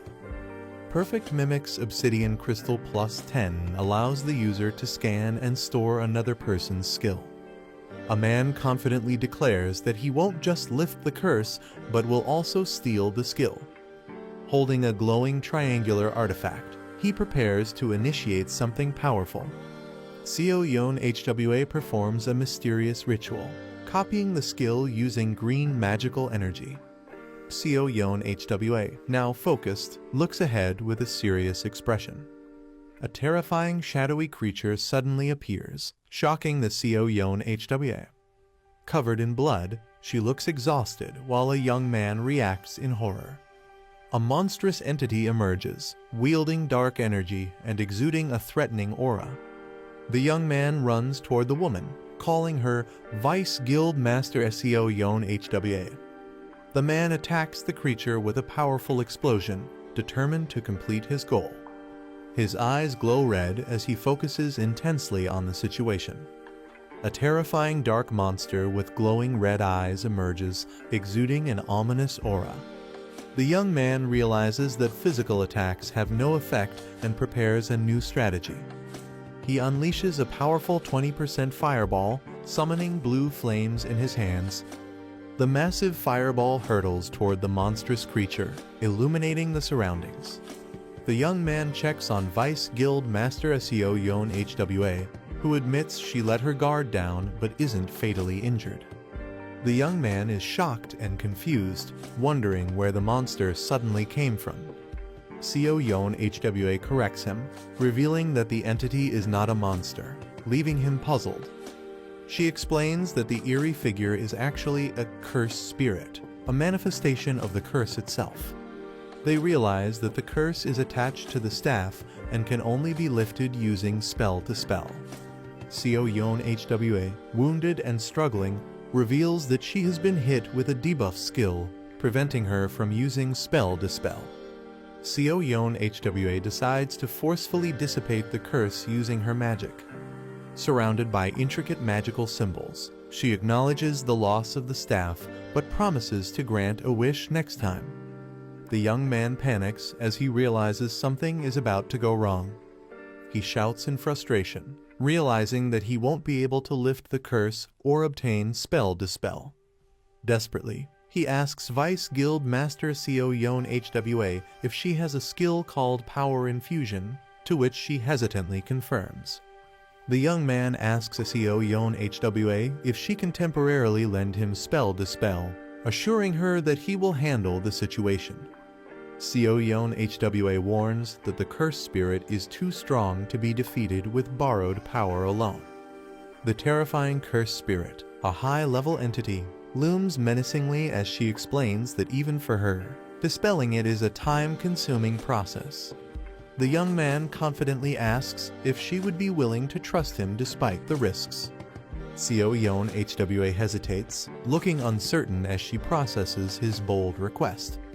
Seo Yeon HWA sighs in resignation, realizing the young man is determined to lift the curse. She explains that spell dispel requires high-level calculations and that he must carefully follow her guidance. As the ritual begins, she warns that the buff duration is short, while he confidently prepares to take action. A system notification confirms that he has been temporarily authorized to use spell dispellus. With a determined smirk, he confidently declares that if Seo Yeon HWA can't do it, he will handle it himself. With everything set up, the young man prepares to use his newfound ability while Seo Yeon HWA watches. As the battle intensifies, the cursed spirit lunges forward to attack. The young man unleashes spell dispel, surrounding himself with powerful green energy. His perfect mimic obsidian crystal successfully scans and saves the spell dispel's skill, leaving one slot remaining. The cursed spirit screams in agony as its body begins to break apart from the impact of the spell. The Spell Dispel Enhanced Growth version combines Spell Dispel with a calculation system, allowing automatic skill execution. Seo Yeon HWA instructs Hunter Taejun to analyze the calculation formulas behind the skill structure. Taejun, now confident and glowing with energy, assures her that he already understands what to do. Seo Yeon HWA is shocked, doubting that this complex process can be performed by instinct alone. Taejun, now fully prepared and brimming with power, boldly declares, "Don't worry, here we go again." The cursed spirit shrieks in anger as it prepares to attack. Taejun, filled with determination, challenges the cursed spirit, ready to unleash his power. He activates Lee Taejun's ultimate automatic spell dispel macro version, sending a massive surge of energy toward the enemy. The cursed spirit roars in agony as it is overwhelmed by the powerful blue energy.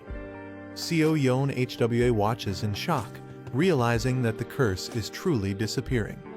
Even a skilled spellcaster would need at least 5 years to analyze this complex curse.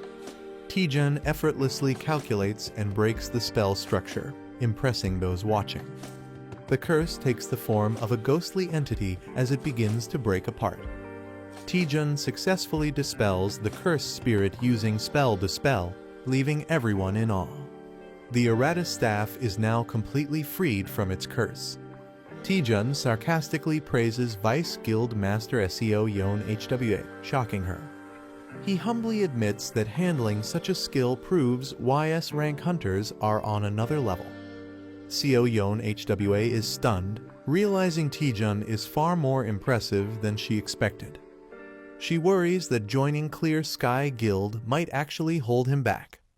She suggests that Taejun check out Hwaring Guild, where the guild master has something for him.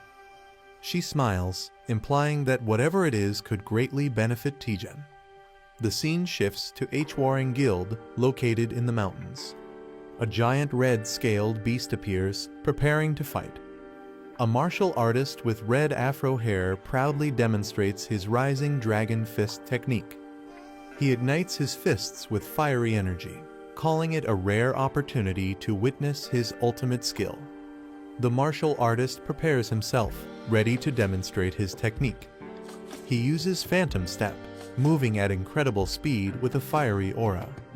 He launches his powerful Rising Dragon one-horn strike at the massive beast.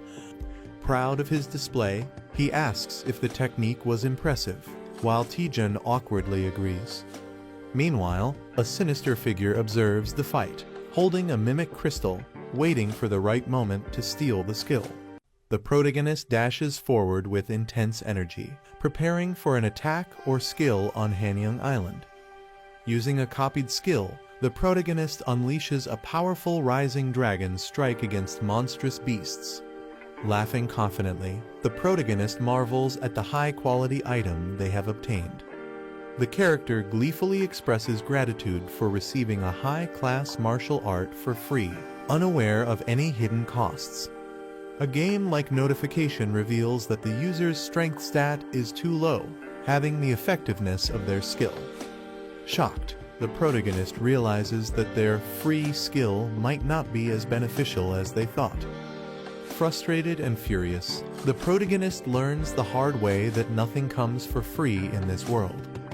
Regretting their choices, the protagonist laments not having trained their body, while a muscular figure laughs at their weakness. A system message assigns an urgent quest requiring the protagonist to practice multiple moves 2,000 times each to improve their strength. The protagonist calculates the sheer amount of effort required and realizes it will take at least 10 hours to complete. Feeling overwhelmed, the protagonist complains about how difficult everything is, despite hoping for an easy reward. The protagonist falls silent, deep in thought, possibly coming to terms with the reality of their situation. Motivating himself, the protagonist recalls his past struggles and convinces himself that this challenge is nothing in comparison. Determined, he decides to maximize his strength stat, showing a fierce and resolute expression. With newfound energy, he launches into extreme training, ready to push his limits. A cheerful character hums happily while carrying a bag, possibly bringing supplies or food. She warmly offers food to Taejun, reminding him to take care of himself while training. She is shocked or confused by something unexpected. A close-up of a sweating and exhausted Taejun, breathing heavily from intense training. Taejun, now muscular and toned, stands confidently, surprising those around him. The female character observes Taejun's unusual behavior, suspecting something has changed about him. The narration reveals that Taejun, once ordinary, is excelling in the B-rank hunter exam and gaining attention from guild leaders. Taejun's rapid and unnatural growth is compared to a butterfly emerging from a cocoon, highlighting his transformation. Lee Xian-ah feels conflicted about someone's growing recognition, sensing they are drifting apart. She is startled when addressed, realizing she might be caught for unauthorized training. She nervously tries to cover up, fearing punishment for using the training room without permission. Instead of scolding, the other person reassures her, patting her head. They notice an unusual aura, which turns out to be Taejun fighting inside the training room. The observer recognizes Taejun's martial arts style and seems intrigued. Taejun, surprised, greets the observer, who acknowledges their past acquaintance. The man acknowledges Taejun's success in passing the B-rank hunter exam. Taejun humbly thanks him for the compliment. The man asks if Taejun is still working as a freelancer, and Taejun confirms. The man decides to make an offer to Taejun. He explains that an expedition is planned, but a member dropped out due to injury. Lee Xian-ah panics and interrupts, concerned about something.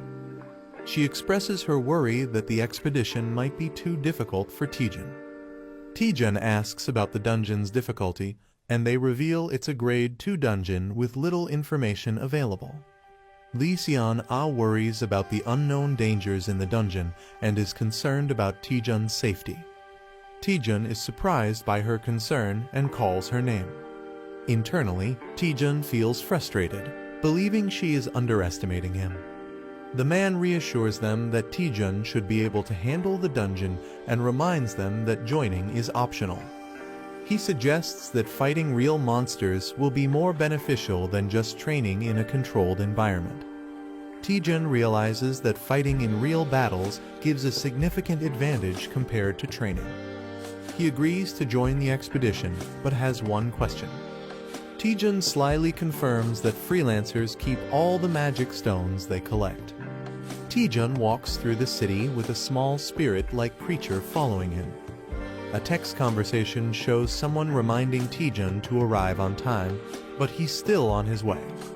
Taejun finds the situation annoying while the spirit calls out to him. The spirit warns him that it's dangerous to move freely since the culprit behind the evaluation manipulation is still unknown. Taejun reassures the spirit, saying he'll be with Shinhwa Guild members this time. The spirit questions if Shinhwa Guild can be trusted. A backstory panel explains that Hwarang Guild's Ma Tae-pyong and Shinhwa Guild's Cha Sun-hyun have been close friends for 20 years, strengthening the relationship between both guilds. Taejun explains that Shinhwa Guild is highly unlikely to be involved in the manipulation. Taejun confidently brags about his strength, claiming he's nearly invincible. He insists his confidence is justified, but the spirit warns him to stay cautious. They arrive at a Grade 2 transfer-type dungeon, which has no prior information. Lee Seon-ah is surprised to see Taejun already there.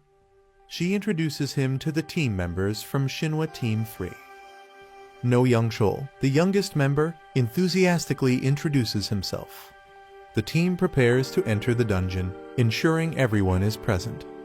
Lee Seon-ah reveals that one more person is joining, which surprises the team. She explains that a member got injured last night, so they called in a replacement hunter. Taejun is shocked to hear about another hunter, just as someone yells at him to move. Taejun turns around, noticing someone approaching. A rough-looking man steps out of a car, annoyed by Taejun. The man rudely questions if Taejun is deaf, acting intimidating. Taejun and the others realize this is the replacement hunter, and his appearance makes them uneasy. Taejun politely introduces himself to the rough-looking hunter and asks for his name. The man remains silent, staring at Taejun with a serious expression. He suddenly bursts into loud laughter, making the situation awkward. He rudely questions who Taejun is, clearly unimpressed. Ignoring Taejun, he tells the team to hurry up and enter the dungeon, frustrating Taejun. Lee Seon-ah calms Taejun down, explaining that despite his rough attitude, he is a well-known figure in the industry.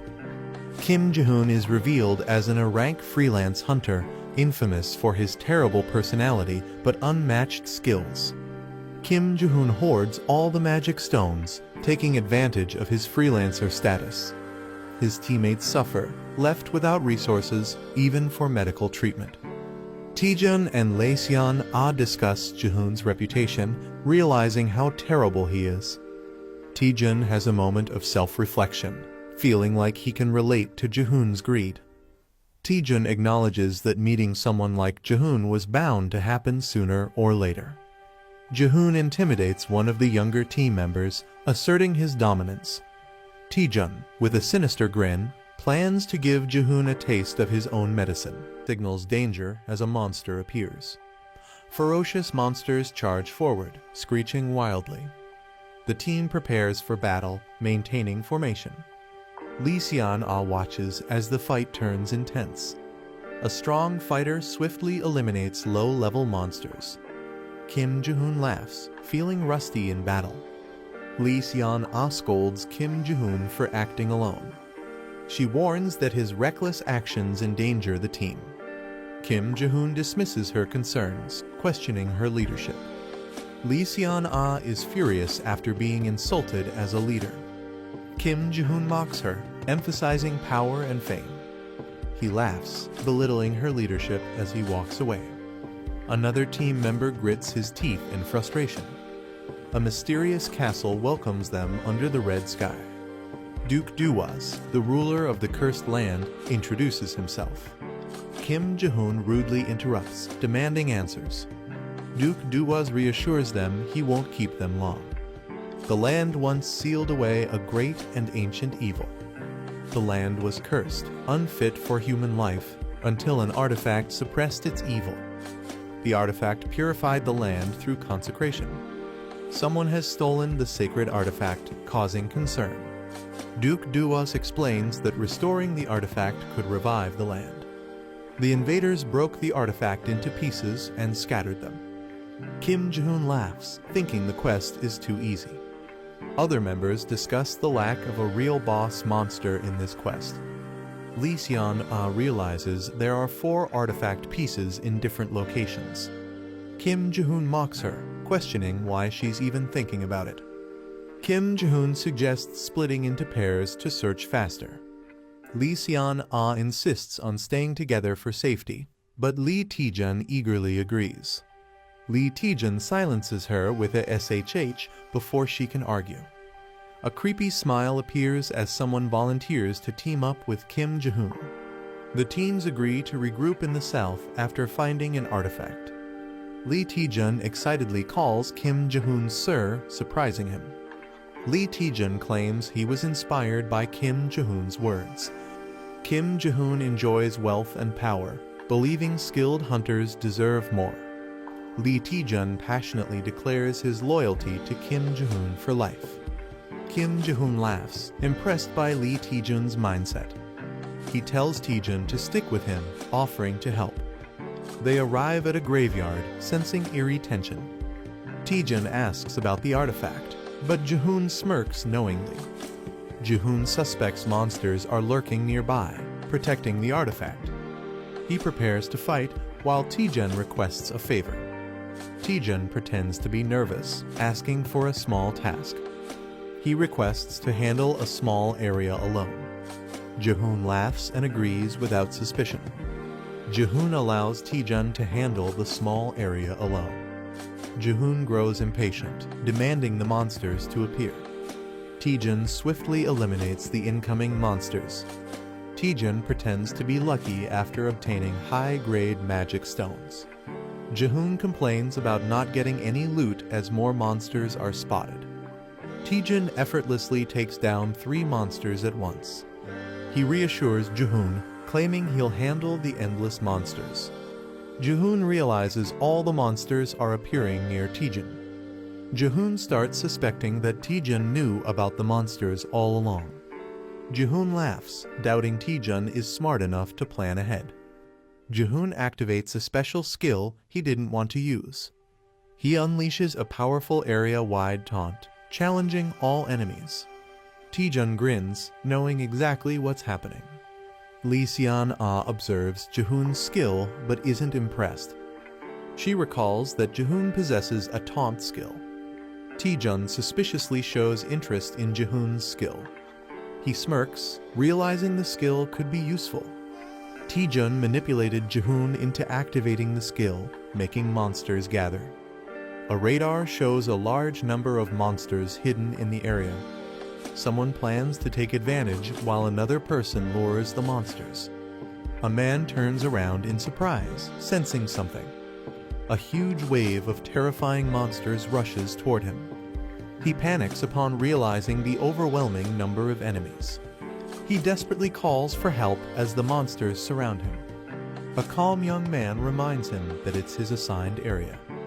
The young man sarcastically hesitates, pretending to be unsure about interfering. The desperate man yells in frustration, demanding immediate help. He smirks and agrees to fight. He activates his power, surrounded by blue energy. Using Phantom Step, he leaps into action. He unleashes Rising Dragon's Strike, causing a massive explosion. The shocked man doubts if he's really just a B rank hunter. He wipes his sweat, relieved that all the monsters are gone. He happily counts the magic stones he gained. He jokingly credits the other man's taunt skill for his victory. He suggests leaving since they've completed their mission. The other man hesitates, wanting to gather more magic stones. A bloody battlefield is filled with the remains of defeated monsters. The team celebrates finding the artifact with Taejun's help. Taejun completes the emergency quest and masters new skills. A teammate is surprised by how many enemies Taejun defeated. They discover a massive pile of glowing magic stones. Taejun acknowledges the large number of magic stones as a problem. Taejun decides to share the magic stones with his teammates. Others hesitate, feeling that Taejun is being too generous. Taejun insists that everyone deserves a reward for their efforts. Taejun smiles as he thanks Ji-hoon for sharing his magic stones. Taejun announces that he will split his and Ji-hoon's stones with the team. Ji-hoon hesitantly agrees, but looks regretful about losing his stones. The team praises Ji-hoon, mistaking him for being generous. The team gratefully accepts the shared magic stones. Ji-hoon is confused but nervously goes along with the situation. Lee Seon-ah acknowledges Taejun's clever move. Taejun reveals to his companion that his generosity is just for appearances. A mysterious castle looms under a blood-red moon. The team returns with the collected artifacts. The Lord thanks them, saying the land may be restored. The Lord requests the artifact, saying he will offer it himself. The girl hesitates while holding the artifacts. She questions the Lord before handing over the artifacts. She recalls how the artifact was lost to barbarians. The sealed evil was unleashed, destroying everything. The Lord confirms the story but gets interrupted. The girl suspiciously asks how the Lord survived. The Lord remains silent, deep in thought. He laughs, impressed that someone finally figured it out. The artifacts react with dark energy as he reveals it's too late. The Lord transforms into Duke Duwas, a high-ranking vampire. The girl realizes something is wrong with the dungeon. She suspects finding the artifact wasn't enough to clear the dungeon. She deduces that handing over the artifact triggered a new quest. Duke Duwas acknowledges the duplicate quest's true nature. The team realizes that the Lord was the final boss all along. The vampire demands the artifacts to complete his resurrection. Xian-Ah stands in a trance, clutching the artifacts. A teammate shouts in panic as Xian-Ah moves forward. An ambush interrupts the situation with a sudden attack. A mind-controlled ally attacks with a blade. Charm's evil eye is revealed as a powerful mind control ability. The vampire's charm skill has taken control of an ally. Taejun realizes his spell nullification skill protected him. The vampire mocks Taejun, questioning his resistance to the power. Taejun mocks the vampire with a rude gesture. He taunts the vampire, who is visibly irritated. The vampire begins the ritual to restore his full power. He commands his mind-controlled servants to attack. Taejun finds the situation troublesome as his allies turn against him. The vampire laughs, knowing Taejun values his comrades. He predicts Taejun's downfall at the hands of his allies. Taejun prepares a counterattack, activating a skill. With a powerful strike, an enemy is taken down. A fierce attack strikes a monstrous opponent, causing a powerful impact. A shocked vampire-like character reacts in disbelief. A confident fighter approaches a fallen enemy, preparing to say something. A devastating punch lands, sending the opponent flying with blood splattering. A fighter taunts the vampire, boasting about his strength. The protagonist smirks menacingly, enjoying his overwhelming power. The vampire panics, realizing his power hasn't fully returned. Lee Xian-Ah stands in front of the vampire, ordered to protect him. Xian-Ah is launched into the air by a powerful attack. Taejun, injured and sweating, warns Xian-Ah about the opponent. Xian-Ah moves at an incredible speed, making it difficult to stop her. Taejun considers using a powerful attack, but worries it may be too deadly. The vampire laughs and taunts Taejun, understanding the situation. Someone accuses Taejun and Xian-Ah of being in love, shocking both of them. The vampire enjoys the drama, calling it a tragic love story. Taejun is confused by the vampire's words while a small spirit warns him. Xian-Ah suddenly stops moving, appearing hesitant. Taejun realizes that the charm controlling Xian-Ah has weakened. The vampire angrily orders Xian-Ah to kill Taejun, but she hesitates. Taejun realizes that Xian-Ah reacted to the vampire's words about love. He suspects strong emotions can help Xian-Ah break free from the charm spell. Taejun urgently calls out to Xian-Ah, preparing to say something important. A flashback shows Taejun receiving a wallet from Xian-Ah as a gift last Christmas. The wallet, now a significant memory, is highlighted. Taejun awkwardly confesses that he sold the wallet on Carrot Market. He explains that financial struggles forced him to sell it, but Xian-Ah is furious. Taejun realizes that making her angry is actually working to break the charm. Taejun angrily confronts the vampire, vowing to stop his powers. Taejun activates his spell nullification technique, preparing to counter the vampire's magic. Taejun unleashes his attack, targeting the vampire's evil eye while the vampire screams in pain. A powerful roar shakes the air as blue lightning surges wildly. The enemy screams in pain as a hand forcefully presses into their eye. The attacker laughs maniacally, refusing to let go. He declares that the enemy will stay like this until death, acquiring a new skill. The Eyes of Enchantment skill has been nullified. The enemy howls in agony as lightning surges through them. The enemy growls in frustration, confused about what happened to their eyes. Someone reacts in shock, while another grins and flashes a victory sign. Two fighters feel as if they were struck, questioning if their powers were broken. The enemy is in shock, unable to believe what just happened. He panics, realizing his power has never been broken before. Furious, he demands to know how his power was shattered. The protagonist mocks him, saying he'll die soon anyway. Jokingly, he tells the enemy to search for the answer online, but laughs at the irony.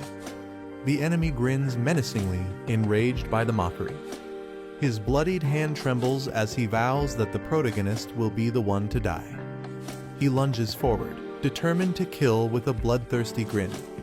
The protagonist smirks, while a red-haired ally rushes in to attack. The enemy is struck mid-air as the team launches their attack. Taejun is surprised to see Lee Seon-ah awake, and she praises him. With a determined expression, Lee Seon-ah tells them to leave the rest to her.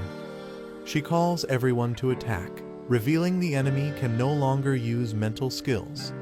The team unites, preparing to take down the vampire together. The vampire mocks them, but Taejun eagerly accepts the challenge. Taejun grins confidently, declaring that the enemy will be beaten.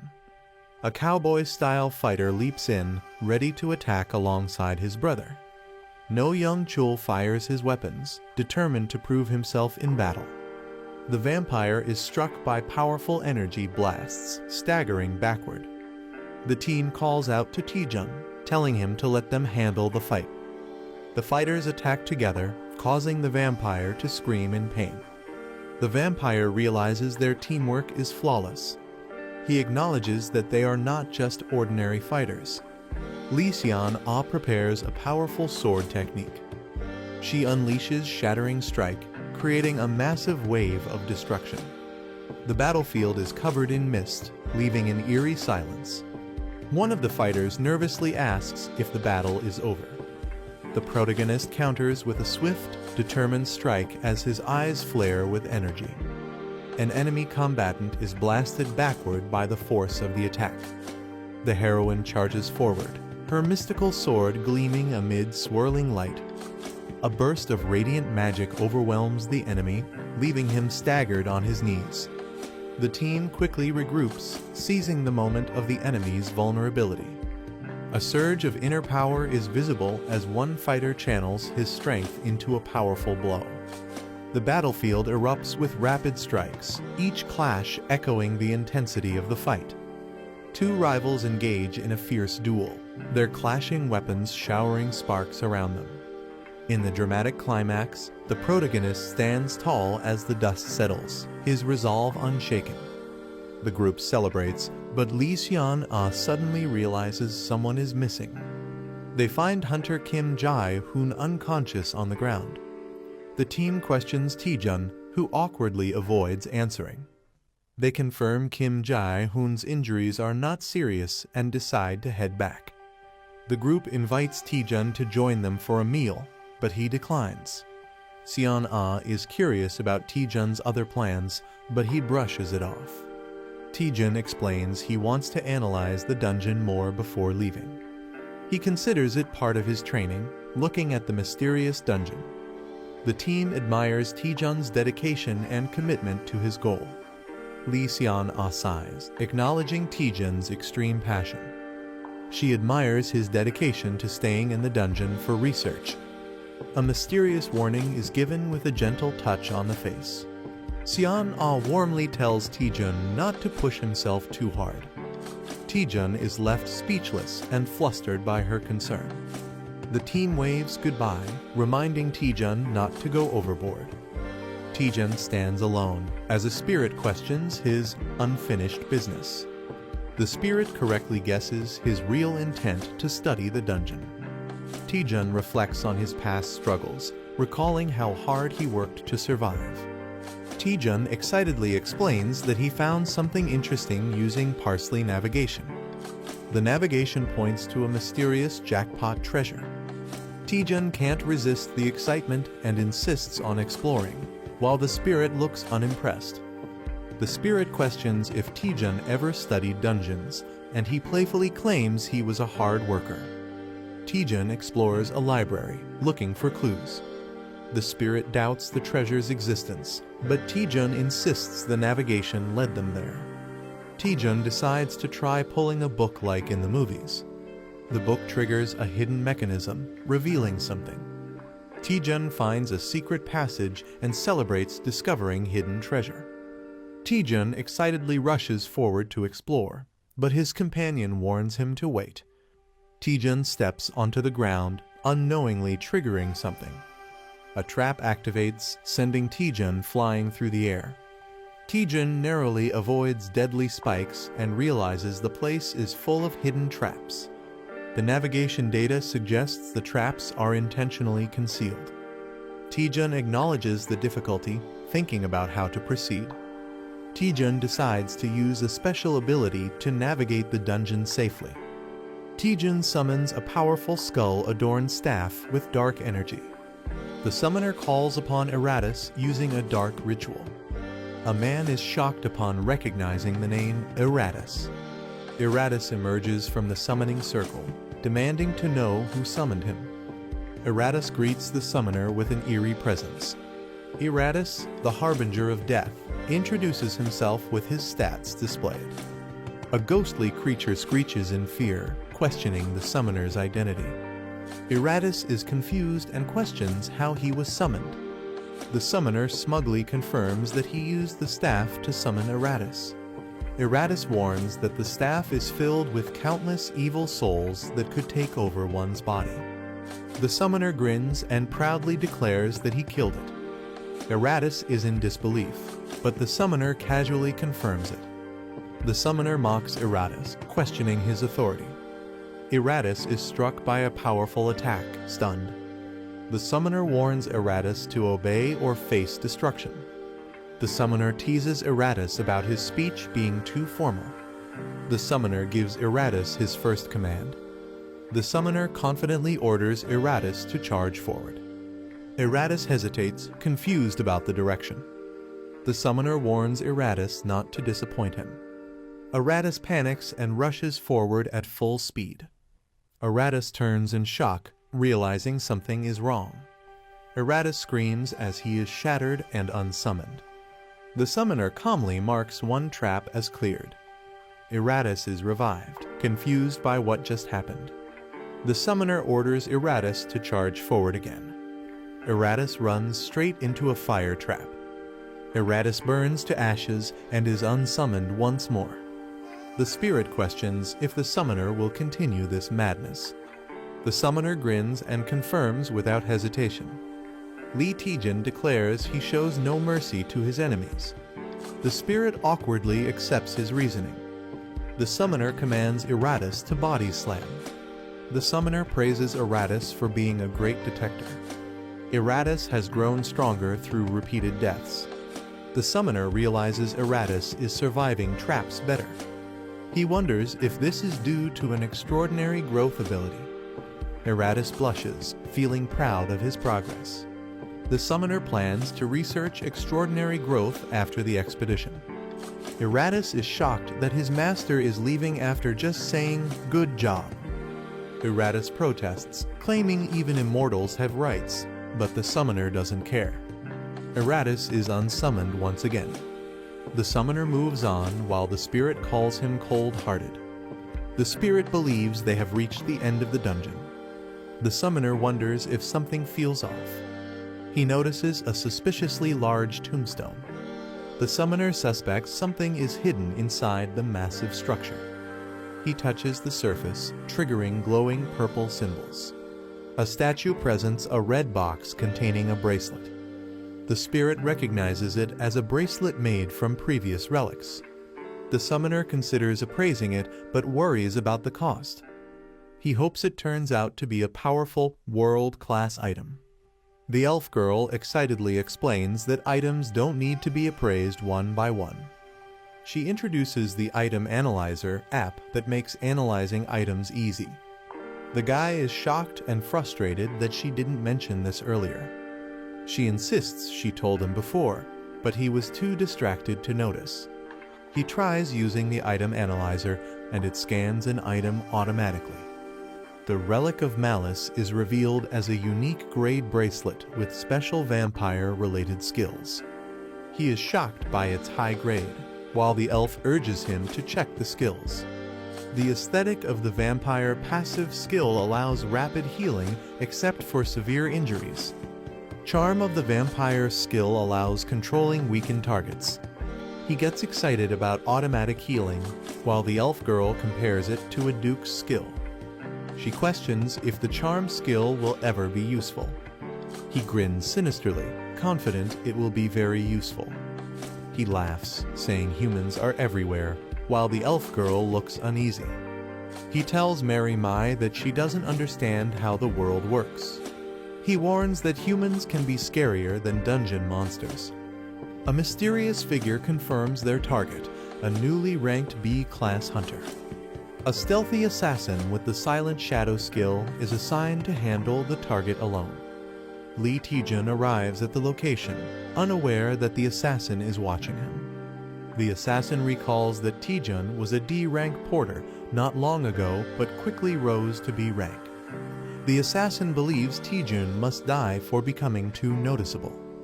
He launches a swift attack while Taejun finds the situation strange. Taejun stands victorious after a sudden counterattack, confused about the navigation error.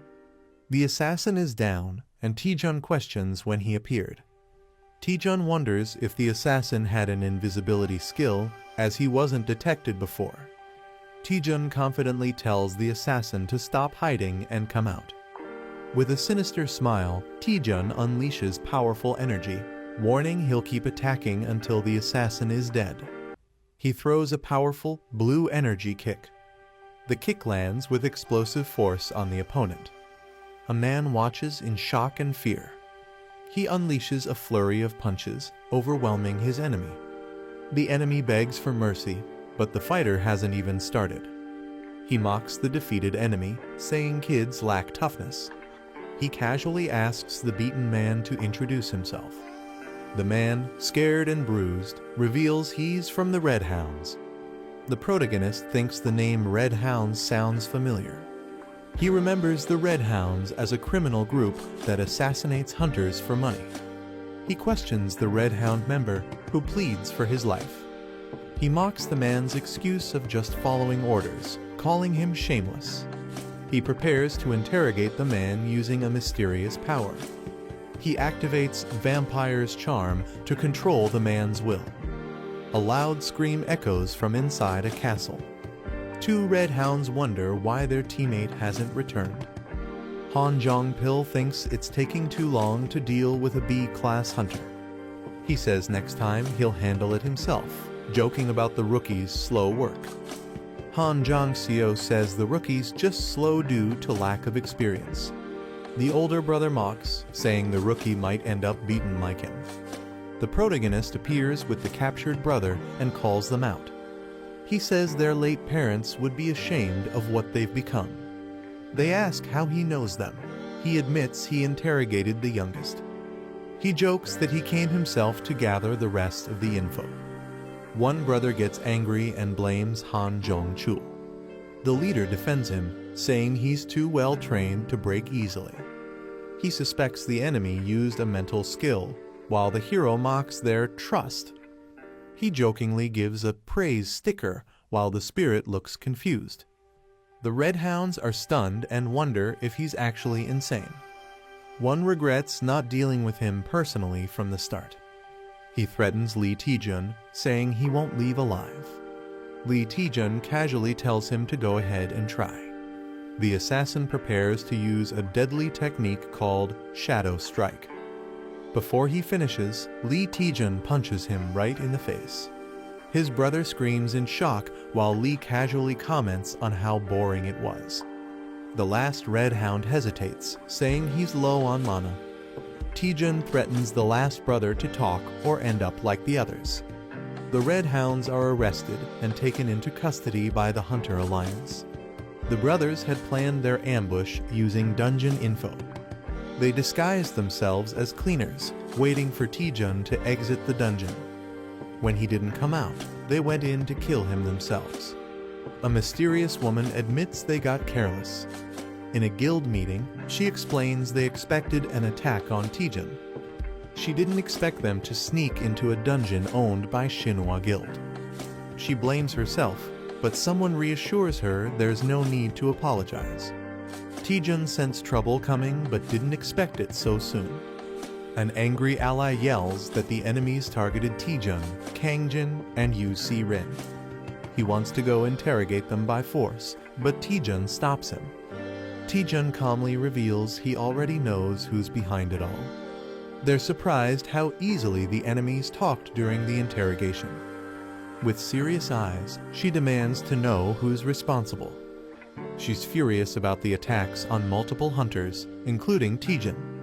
Taejun silently stares, ready to expose the truth. He names the culprit, Bi Hyun-soo, the head of the Seong Guild. They're shocked to hear that Bi Hyun-soo is the culprit. The man claims he knew it just by Bi's suspicious face. Seong Guild rose rapidly in rank, known for dirty and ruthless tactics.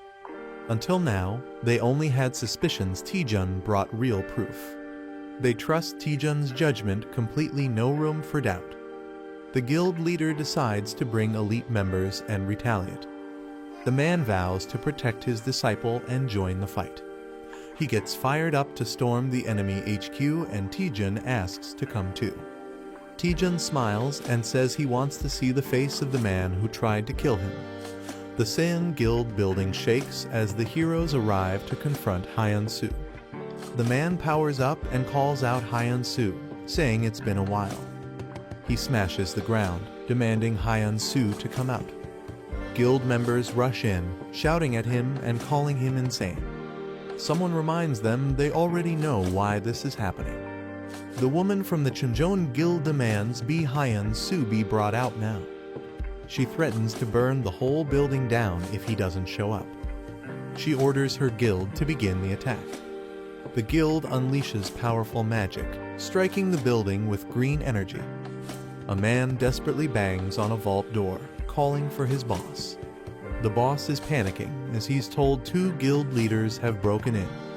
He curses his situation, blaming himself for hiring incompetent people. He angrily questions where everything started to go wrong, blaming Lee Taejun. Planning to flee, he decides to take the money and escape unnoticed. He hears a sudden noise and looks back, startled. Someone finds his hiding place and taunts him. Shocked, he recognizes the intruder. A creepy man introduces himself as B-class hunter Lee Taejun with a chilling smile. A surprised man asks how Lee Taejun got there, and Taejun casually replies he walked. Taejun enters confidently, saying he's great at finding people. The seated man suspects Taejun wants something for showing up secretly. He offers Taejun a suitcase full of money, asking if that's what he wants. Taejun is stunned by the cash, but his spirit companion warns him to stay focused. Taejun refuses the money, saying he's not after dirty cash. He steps closer, saying there's just one thing he wants to confirm. Taejun accuses him of rigging the promotion exam and suspects another person is involved. The man is shocked, but Taejun insists he already knows most of the truth and wants honesty. The man angrily claims he acted alone in rigging the exam. Taejun laughs, realizing his bluff didn't work. Taejun decides to just beat him up and take him in. The man glares furiously, insulted by Taejun's confidence. He mocks Taejun, summoning dark power to intimidate him. He says he only fears top hunters, not someone like Taejun. Taejun recognizes the dark energy and braces himself. The man smirks, thinking Taejun would have avoided all this by accepting the bribe. Taejun wonders if he should have taken the deal, but his companion freaks out. Taejun realizes that if dark matter is real, things might get dangerous. Dark matter absorbs energy, blocks attacks, and drains mana, making it nearly unstoppable. Taejun's spirit warns him to run, but Taejun stays calm despite the threat. Taejun mocks the opponent, calling the dark matter fake and weak. The enemy is shocked Taejun would fight with just a fireball and accuses him of bluffing. Taejun activates a QR scanner ability to expose the truth behind the opponent's skill. He charges down confidently, ready to reveal what's really going on. The scan reveals it's just a copied skill with only 10% of its original power. Realizing he's been exposed, the man panics and begs to talk it out. Taejun blasts his enemy with a powerful electric attack. The enemy screams in pain as the electricity hits hard. He rolls on the ground shouting for help, while Taejun is confused. Taejun is surprised that the enemy is so weak even though he held back. Water is dumped on the burnt man while Taejun tells him to stop being dramatic. Soaked and miserable, the enemy admits he's done talking. Taejun activates a skill to search for any hidden tricks or surprises. A damaged building sets the scene for Taejun's victory over Bi Hyun-soo. Taejun gets praised for being way more capable than the usual HQ members. Taejun humbly agrees with praise, while the man proudly smiles. The guild master jokes he held back, or the building would have been destroyed. Taejun asks about guild master Seo, and the red-haired man says she's gathering evidence. A portal opens, and guild master Seo arrives just in time. Seo Yeon HWA confirms she found solid proof of exam tampering at the main office. She says some officials were involved, but they've already escaped overseas. She clarifies that Bi Hyun-soo rigged the exam with help from corrupt officials. The man gets angry about how people will do anything for dirty money. Furious, he grabs Bi Hyun-soo and scolds him for thinking money could solve everything.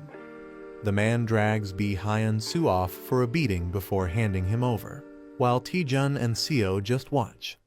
Seo Yeon HWA thanks Taejun for catching Bi Hyun-soo in his secret hideout. She says they're once again in Taejun's debt, but he says he did it for his own reasons. Taejun explains he wanted to uncover any hidden forces involved in the corruption. He doubts Bi Hyun-soo acted alone and suspects a bigger plot. Taejun lists dark magic, liches, and assassins too much for one person to manage alone. He believes Bi Hyun-soo had help, and he wants to bring down every last one of them. Taejun declares anyone who commits evil should face justice plain and simple. Surprised, Seo comments on Taejun's unexpectedly righteous side, and he just smiles. Seo asks Taejun if he found the people helping Bi Hyun-soo behind the scenes. Taejun gives a quiet, knowing smile in response. Somewhere else, someone lies and says there was nothing found. News reports confirm Bi Hyun-soo confessed to the exam rigging after his arrest. A furious man, Go Young-min, is frustrated Bi acted recklessly and hired assassins. He starts to panic, worrying that the consequences might reach him too. He reassures himself that the sealed contract should keep him safe, then someone knocks. Nervously, he tells them to come in, sweating with tension. His vice guild master, Cho Yang-ti, enters and says someone wants to meet him personally. The masked visitor waits in the lobby, and Go Young-min wonders if it's someone from a known guild. The Vice Guild Master says the visitor is masked and unidentifiable. The visitor left a cryptic message, "Flying Fly," which shocks Go Young-min. Panicked, he shouts to let the visitor in immediately, wondering if Bi Hyun-soo betrayed him. As the masked person enters, Go Young-min anxiously questions if their secrets were leaked. The masked man removes his disguise, and Go Young-min is stunned it's Lee Taejun. The Vice Guild Master recognizes Taejun from the B rank assessment. Confused and nervous, the guild members wonder why Taejun is here. Go Young-min puts on a fake smile, wondering if Taejun came to blackmail him. Go Young-min suddenly bursts into maniacal laughter, completely losing it in front of everyone. Hunter Lee Taejun throws enemies like a whirlwind, shocking everyone around. Someone shouts at Yang T in confusion as he suddenly moves. A girl screams, "Stop him," while falling in terror. Taejun charges wildly through the hall while others rush to stop him. Someone screams, begging Taejun to stop and questioning his sanity.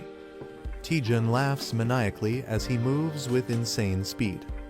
The bald man commands Yang T to stop Taejun immediately. A purple attack is launched as Taejun is mid-flip, and someone yells in anger.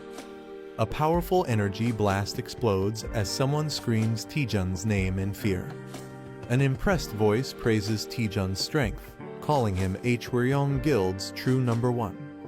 The bald man acknowledges the girl's flawless technique that restrained him instantly. The girl slams someone into the ground, saying it's enough to pass the entry test. The man introduces himself while Taejun flips mid-air and restrains him with help from the girl. Taejun proudly states his name with confidence and a smile. Taejun says he attacked just to test the guild's skill level before joining. He smirks and says it was all just a test to see how they'd react. Someone watches Taejun nervously, thinking he's totally insane. The man is stunned by Taejun's behavior, calling it beyond crazy. He warns Taejun not to act foolish, reminding him of where he is. He mocks Taejun, saying a weakling without necromancy has no place here. Taejun mocks back, laughing at how obsessed they are with necromancy. The Hwaryeong Guild was built by Go Jin-ho, a master of uncontrollable blood magic. He changed how people saw necromancy and dark magic, making the guild one of Korea's top 5. But now, after the first guild master retired, it's nearly bankrupt. Taejun says they can't afford to be picky and should see crisis as opportunity. He boldly declares that joining him will revive the Hwaryeong Guild. The man hesitates, unsure, while Taejun prepares to reveal more. Taejun hands him a paper, saying, "Take a look at this." The man reads the document in shock, realizing its significance. A dramatic gasp bursts out. Whatever he saw left him horrified. Go Young-min panics and hides the document when asked what it is. He realizes Lee Taejun had known everything from the very start. The paper reveals shady deals and manipulation in the B-rank assessments. Taejun grins smugly, asking if they've changed their mind yet. He leans in creepily, pressuring Young-min to sign the contract. Angrily, someone slams their fist on the table, shouting, "You little!" Yang T yells at Young-min for letting a non-necromancer into the guild. Young-min nervously tries to calm Yang T down. He nervously argues Taejun is weird, but his skills are top-notch. Yang T complains that Taejun is only here to drain the guild's resources. He warns that Taejun must learn necromancy no matter what. If not, Taejun will face a brutal lesson during initiation. A peaceful city view sets the scene for a calm moment.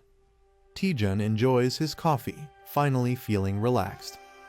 Guan Rimi teases him, saying he's living the good life. She reminds him that bounty hunters were just after him, urging caution.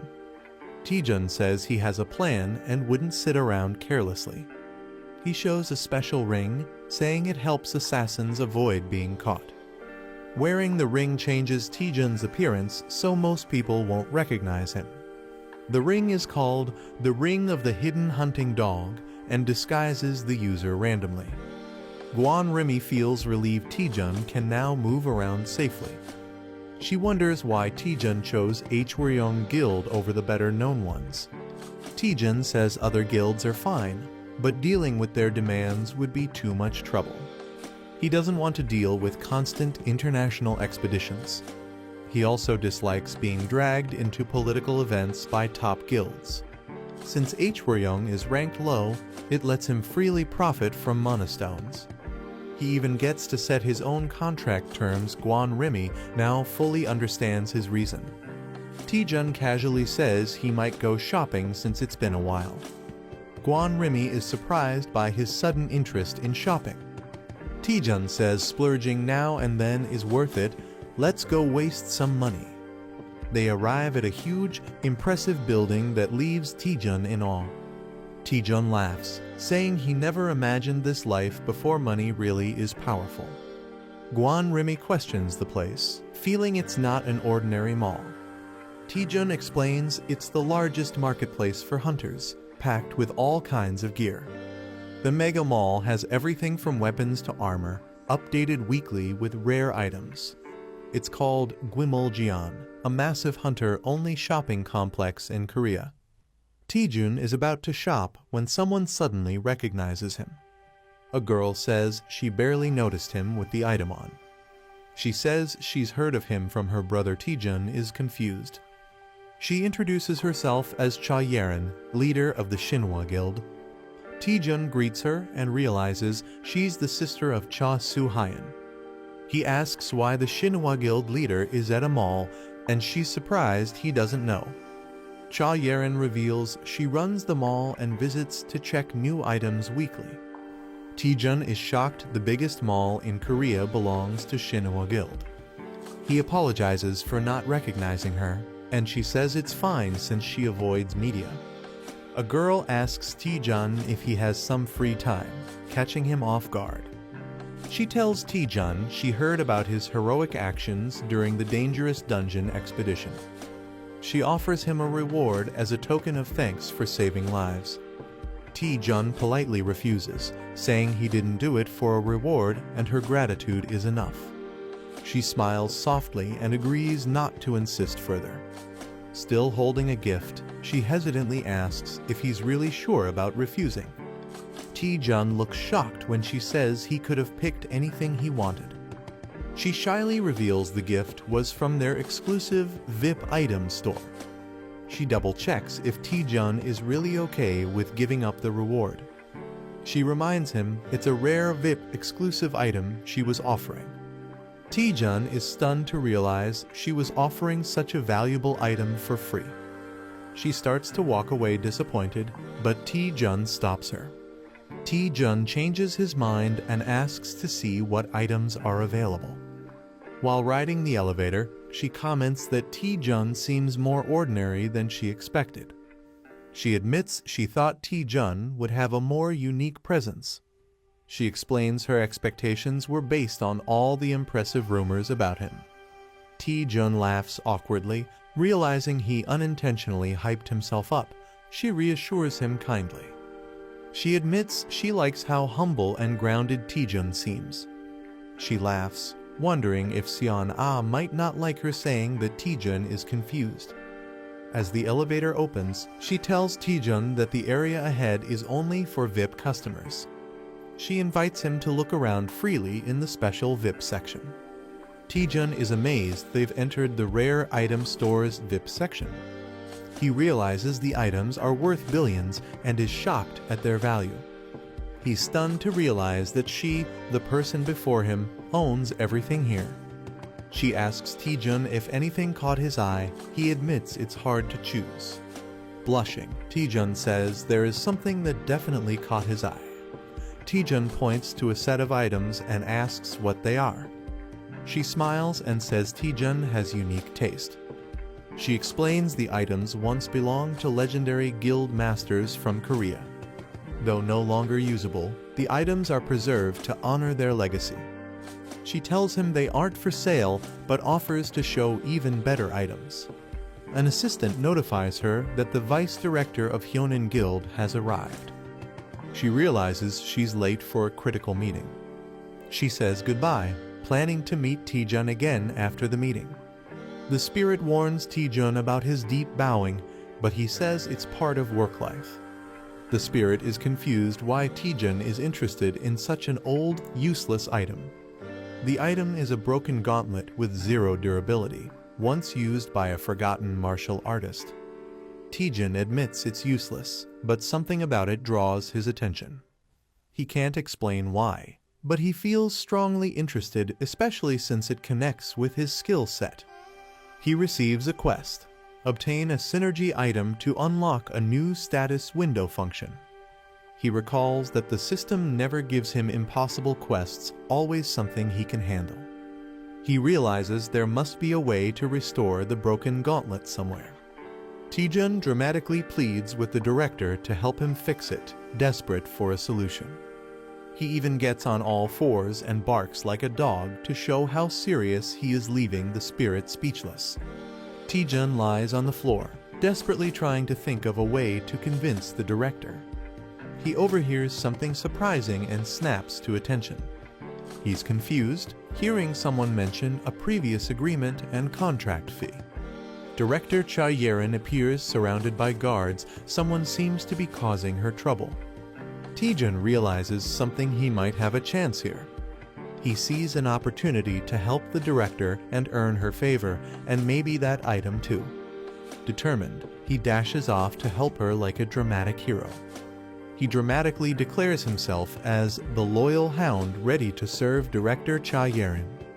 Cha Yerin, unimpressed, expresses her disappointment and asks how long he'll keep being stubborn. Kang Yang-seok sarcastically praises the director's boldness while defending his high pricing. He smugly says it's only fair business to charge what something's worth. Director Cha Yerin is visibly annoyed by his attitude. He's pushing her buttons. Taejun rushes in after hearing the commotion, ready to help. Yang-seok dismissively tells Taejun to move aside, not knowing who he is. He claims they're in the middle of an important business meeting. Cha Yerin tries to stop Taejun, but he plays along, pretending to respect the business. Taejun throws a cheeky line, saying he enjoys business, especially business class flights. With a smug grin, Taejun takes a seat and suggests they talk business. Kang Yang-seok asks who Taejun is, and Director Cha hesitates to respond. Taejun looks at the weapons and begins to piece together the situation. The Hyonin Guild specializes in item appraisal and dominates the Korean market. Because of that monopoly, the Shinhwa Guild is forced to comply even with unfair treatment. Taejun confidently introduces himself as Cha Yerin's legal advisor. With a big grin, he asks what the issue is, as if it's just casual business. Director Cha is confused by his bold claim, while Kang accepts it without question. Kang explains they're being asked to appraise too many items in too short a time. He says hiring extra staff increases cost, and the added payment wasn't nearly enough. Kang Yang-seok demands double the original fee, shocking both Taejun and Cha Yerin. Taejun says he understands the issue, but finds something suspicious about it. He confirms with Kang that the Hyonin Guild is supposed to be an appraisal specialist. Taejun questions why experts would need a whole week. It sounds too slow and inefficient.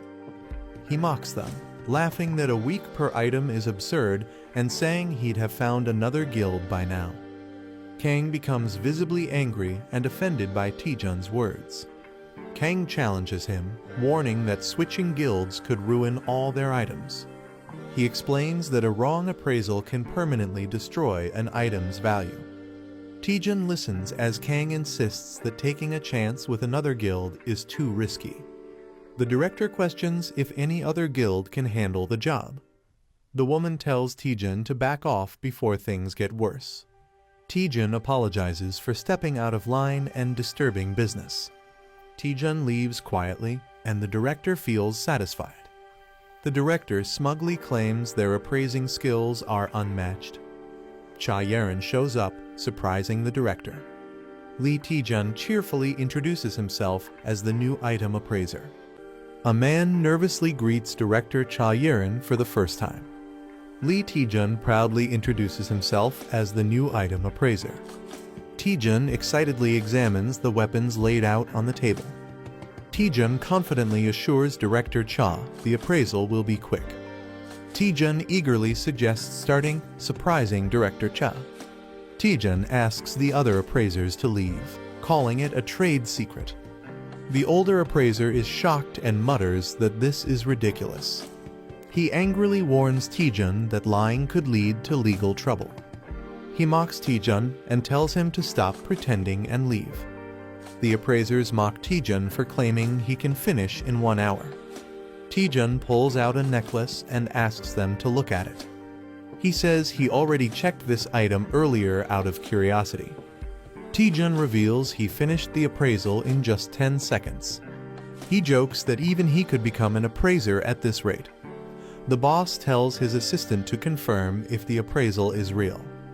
As the assistant reaches for the item, Taejun stops his hand. Taejun grabs and twists his arm, warning not to act without certainty. The assistant, shocked and hurt, says he doesn't want to be treated like this. Taejun tells the deputy director he must also risk something if he wants proof. The deputy director bursts into laughter, amused by the situation. He agrees to the bet, saying Taejun finally makes sense. The condition: if Taejun can't appraise all items in 1 hour, he loses. The deputy director wagers 1 billion won and asks what Taejun will risk. Taejun laughs and praises the director's boldness. As tension builds, Taejun suddenly agrees to the bet with a firm deal. Taejun ups the stakes dramatically by adding 10 billion won more. Everyone is shocked, and someone yells out, questioning Taejun's sanity. Director Cha questions how Taejun plans to appraise everything and handle 10 billion won. Taejun confidently says he already has a plan. Taejun asks Director Cha to check the item's appraisal status. She's shocked to see the cape is already fully appraised. She's stunned and wonders how it's possible, while Taejun smiles. The spirit reveals the secret Taejun used the new Item Analyzer feature. She wasn't sure it would work for others until now. Director Cha realizes the appraisal data can be shared with others. Taejun celebrates, dreaming about making a fortune as an appraiser. Director Cha is surprised Taejun really did the appraisals. Taejun proudly announces all the items have been appraised. Shocked, Director Cha is told to check the items herself. She places her hand over the weapons to verify. She sees detailed information about each item instantly. She's amazed the data appears instantly, unlike normal appraisals. She asks Taejun in awe how he pulled this off. The deputy director stands frozen, shocked by what he sees. Taejun laughs and teases the stunned deputy for looking shaken. Taejun smugly reminds the deputy he warned him not to bet without certainty. Taejun lightly mocks him, offering compensation and sarcastic advice. The deputy director loses it and grabs Taejun, accusing him of scamming. He lashes out, suspecting everyone is in on the trick. Director Cha calmly tells him to look at the proof himself.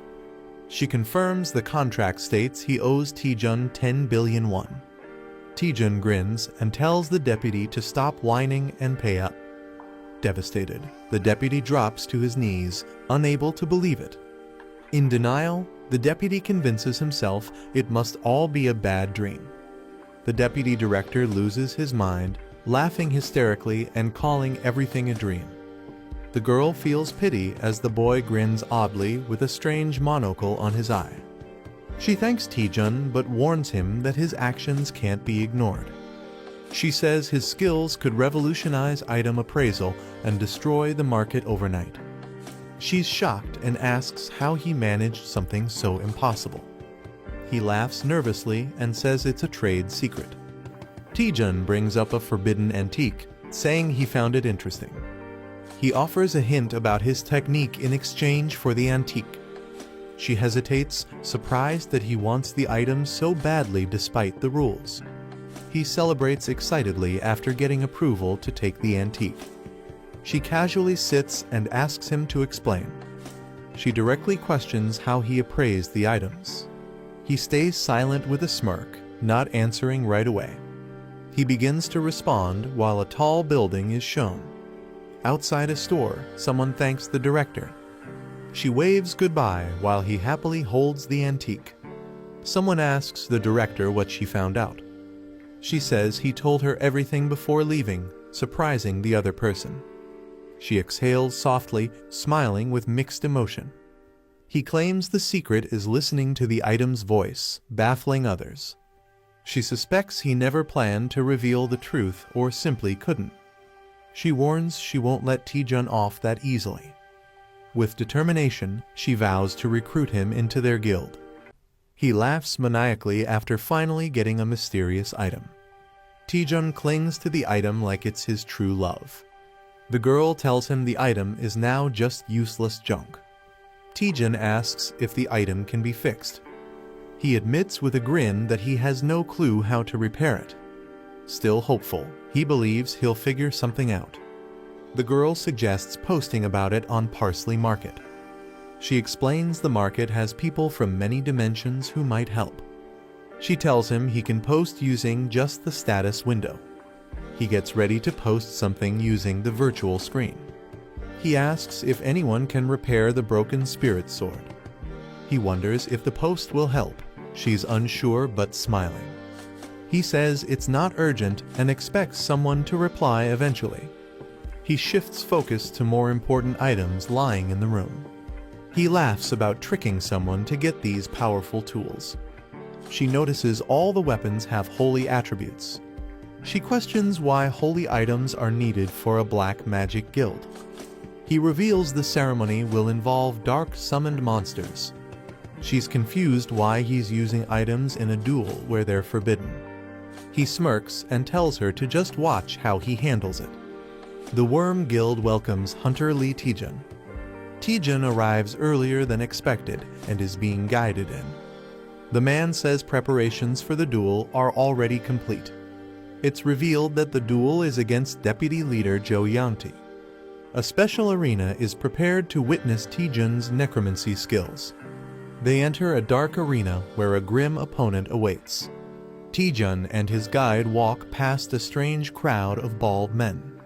Taejun suspects the guild is trying to mess with him. He thinks they want to humiliate him for being weak at necromancy. He always felt something was off, but now it's clearly worse. The girl wonders why all the necromancers are bald.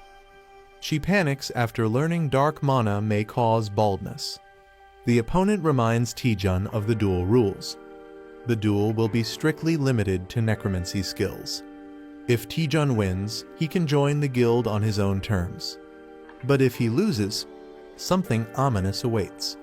If Taejun loses, he must serve the guild leader forever. Taejun expected this and isn't surprised at all. Jo Yanti secretly controls the guild from behind the scenes. The guild is crumbling because of Jo Yanti's selfish rule. Taejun decides to add his own condition to the duel. If he wins, Taejun wants to replace the current deputy leader. He also demands compensation for the guild's financial damage. Taejun adds a wicked grin, making it entertaining for the crowd. The opponent realizes things might not go as planned. He angrily denies causing any harm to the guild. He claims the guild survives only because of him and summons a powerful Death Knight. He dares Taejun to show what he's got. He wants to see if Taejun's necromancy is truly impressive. The battle begins as energy builds around them. Taejun confidently calls out to a spirit named Eratus. The audience reacts with surprise and confusion. Taejun's summon is revealed to be a single skeleton warrior. Everyone doubts Taejun, mocking him for summoning just a skeleton. The guild leader laughs at Taejun for summoning just a skeleton. Taejun orders Eratus to attack. The skeleton responds loyally. Eratus delivers a powerful blow during the clash. The opponent is shocked that his Death Knight's armor broke instantly. Taejun grins, taunting that light magic melts darkness. Taejun jokes about the new gear while Eratus humbly compliments it. It's revealed Eratus wields holy power rare for a skeleton. The enemy refuses to believe it's possible. He's stunned by the existence of a holy attributed skeleton warrior. Mana exists in fire, holy, earth, wind, dark, and water elements. Each attribute has power differences that affect battles. Eratus was once a dark-type skeleton under his master. After training, Eratus evolved to resist holy mana. Taejun commands Eratus to strike as the Death Harbinger. Eratus charges in while an ally yells at him to dodge. Eratus slams down a powerful attack, shaking the floor. A demon prepares to counter with a massive red blade. The demon's slash lands hard, shaking the battlefield. He mocks the idea that darkness can defeat light. Taejun commands Eratus to unleash his secret weapon. Eratus prepares to fight alone, holding divine gear. Eratus starts reciting creation verses, confusing enemies. He grips the holy relic, ready to activate its power. Eratus declares, "Let there be light," summoning holy energy. A skeleton holds a golden relic tightly. A powerful burst of light forms around the skeletons. The light explodes, blinding everything nearby. The enemies panic, shouting in fear at the sudden light.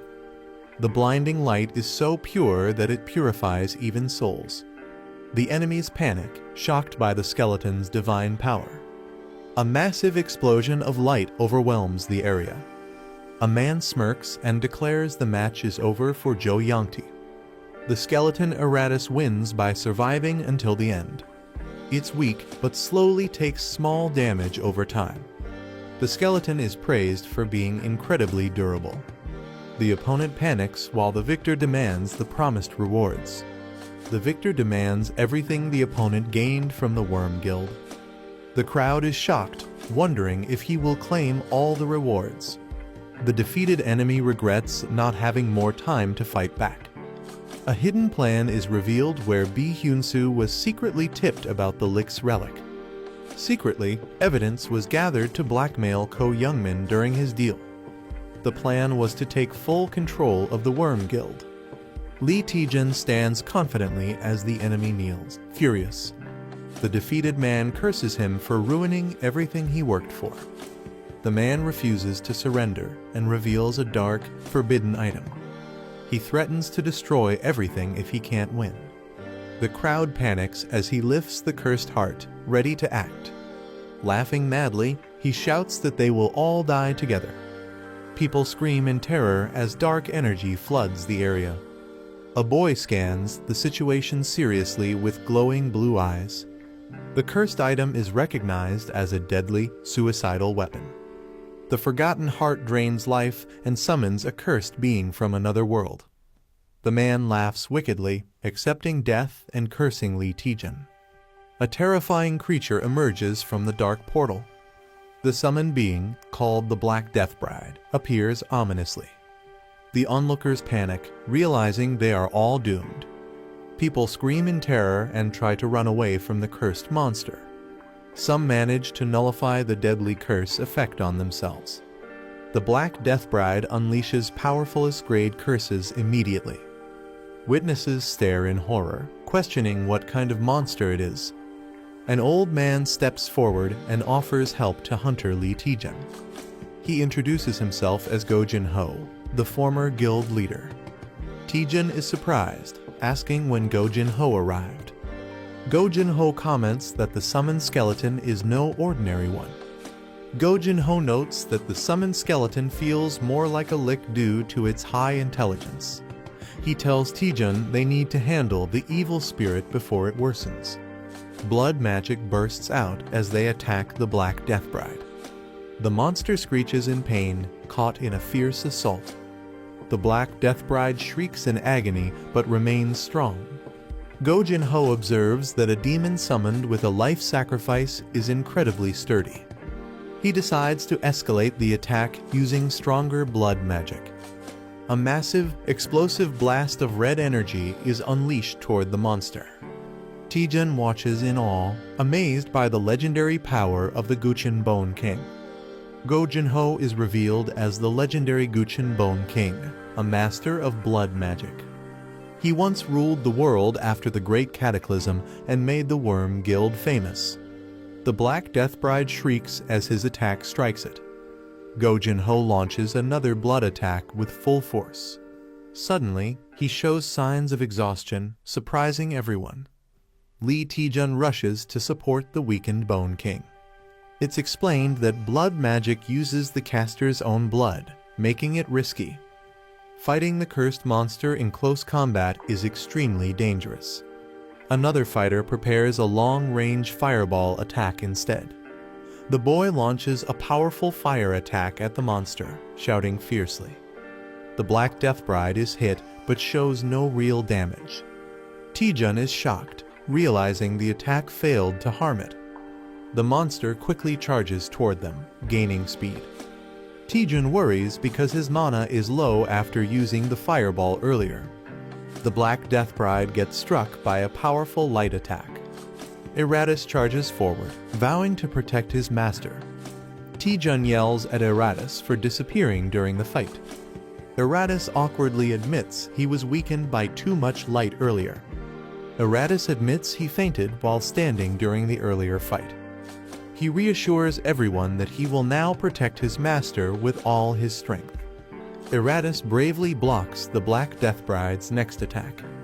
Taejun and the Spirit Girl notice that Eratus's personality feels strangely different. Eratus fiercely attacks the Black Death Bride with holy light.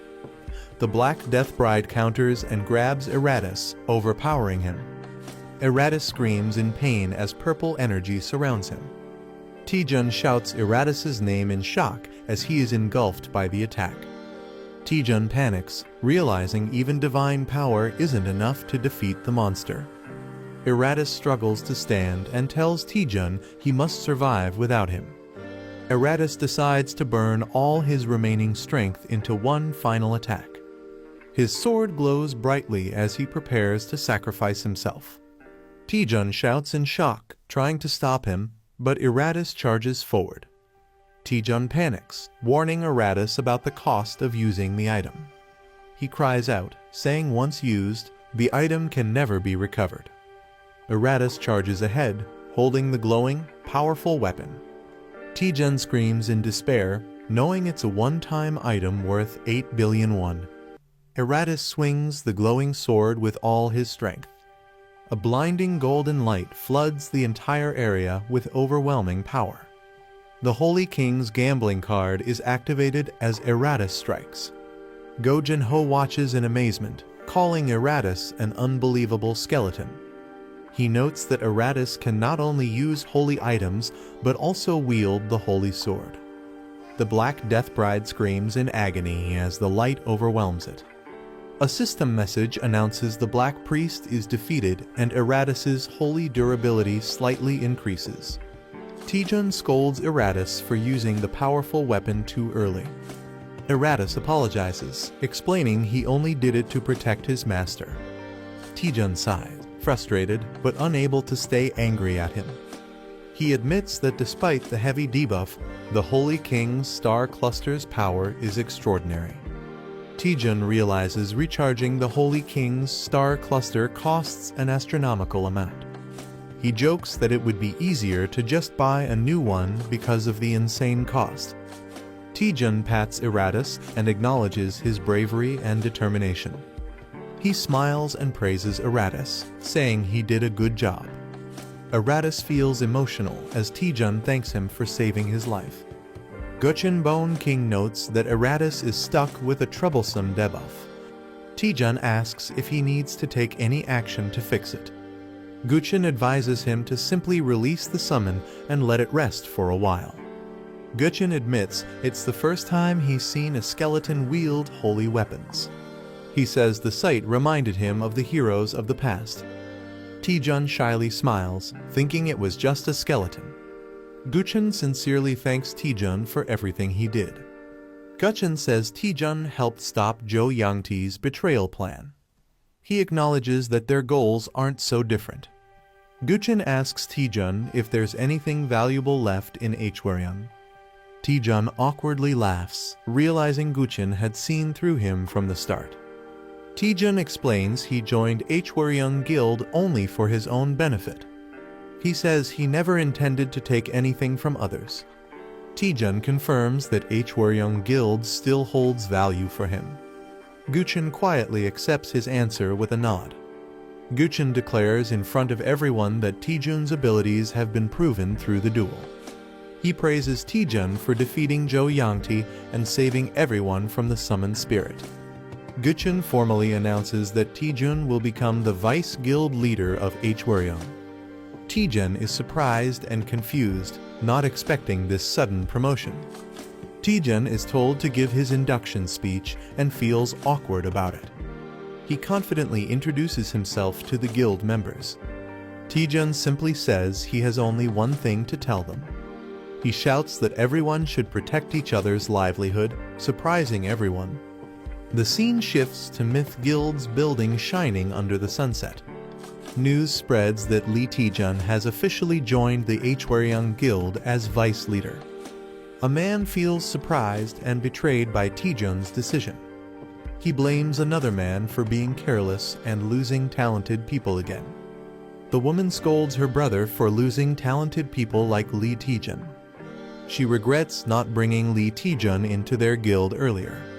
She can't understand why someone with his talent would join Hwaryeong Guild. She decides to ask Seon Ah, who is close to Taejun, for help. The girl says she's unsure if asking Taejun to join Myth Guild will work. She explains that although they're close, even she doesn't fully understand Taejun's thoughts lately. The woman wonders why Taejun suddenly joined Hwaryeong after insisting on freelancing. The girl admits that despite 10 years of friendship, Taejun remains unpredictable. Taejun arrives at the guild, determined to keep getting stronger. Guild members welcome him warmly with a red carpet and cheer for the new vice guild leader. A bald guild member insists on personally guiding Taejun to his office. Taejun, a bit overwhelmed, casually waves and tells him to proceed. Taejun feels awkward, noting how polite everyone is compared to what he expected. The spirit asks how he feels about becoming vice guild leader, and Taejun starts doubting if it's what he truly wanted. Taejun reflects that success feels lonelier than he imagined. Finally, he lies down exhausted, unsure about his new path. Taejun reflects that he's been chasing his goals non-stop without thinking much. After clearing many difficult quests, he's grown rapidly and caught up with strong hunters. Although he's gotten stronger, he feels a strange uneasiness inside. He questions if it's really okay to grow this powerful so quickly. Taejun starts doubting the manager, realizing he knows too little about her and the system. He recalls that it was strange he had a unique status window that no one else on Earth had. The manager panics after discovering something shocking while investigating the dramatic growth. Taejun urgently asks what's wrong, and she reveals she found critical information. Taejun asks what kind of information the manager found, and she begins reading it to him. She explains that users of dramatic growth quests must follow strict quest rules. If users fail to complete quests in time, their growth effects will be immediately invalidated. Taejun is shocked and panicked after hearing the serious consequences. Taejun panics after learning that the dramatic growth system limits user growth and could erase everything he's gained. The quest window appears, showing that Taejun has only 2 days left to complete the mission. The boy is shocked, realizing everything they worked for might be lost. The elf girl nervously confirms the bad news. He screams in frustration, while she defends herself saying she only found out by stealing the info. Another boy suspects she was sent just to secretly monitor him. The boy is stunned after seeing how insanely overpowered the hidden skill really is. The elf girl hesitates, saying there's information she still can't reveal. He complains about how she always avoids giving straight answers, frustrated by her secrecy. She clenches her fist with determination and assures him that she is always on his side. The boy asks if he can trust her, and she responds with a cheerful yes, calling him a friend. He thinks deeply, concluding that she doesn't seem like a bad person. Remembering her concern during past dangers, he decides to give her the benefit of the doubt. Gaining some trust, they shift focus to check the remaining time on their quest. The elf girl updates the interface, and Taejun is relieved he can finally see the quest details. They discover only 2 days remain to complete the Radical Growth quest, which puts Taejun under pressure. She reminds him to check the item post he made earlier at the Parsley Market for a solution. Curious, Taejun opens the post, wondering how many comments it received. Taejun checks the comments and is disappointed to find only one, and it's useless spam. He panics, feeling like all his effort was wasted. Suddenly, a new comment appears mentioning an ultra-legendary item.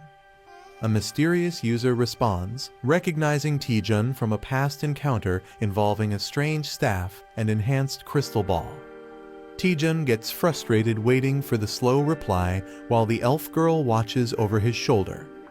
The message explains that the item contains complex mana circuits that require precise repair.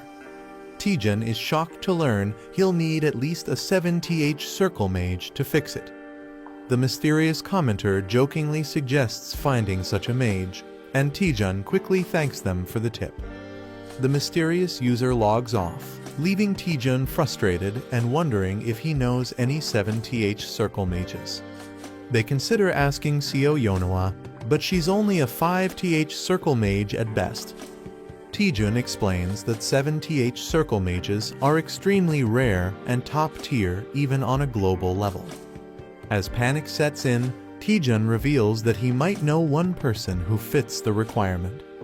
Taejun admits the person he's thinking of isn't the most reliable, but he's their last hope. He knocks on a door, calling out with a polite, "Excuse me." A tired-looking staff member peeks out and says he's brought documents for the deputy guild leader. The staff member reluctantly enters, asking the leader to treat the task as part of his responsibilities. The staff member finds a note saying, "Today's a vacation day," on the guild leader's door. Surprised, he realizes the leader is absent on his very first day. Taejun and the elf girl arrive at the Tower of Training in search of the 7th circle mage. The elf comments on how the place hasn't changed, still empty and unwelcoming as ever. She questions why a dungeon is in the middle of the city instead of behind a gate.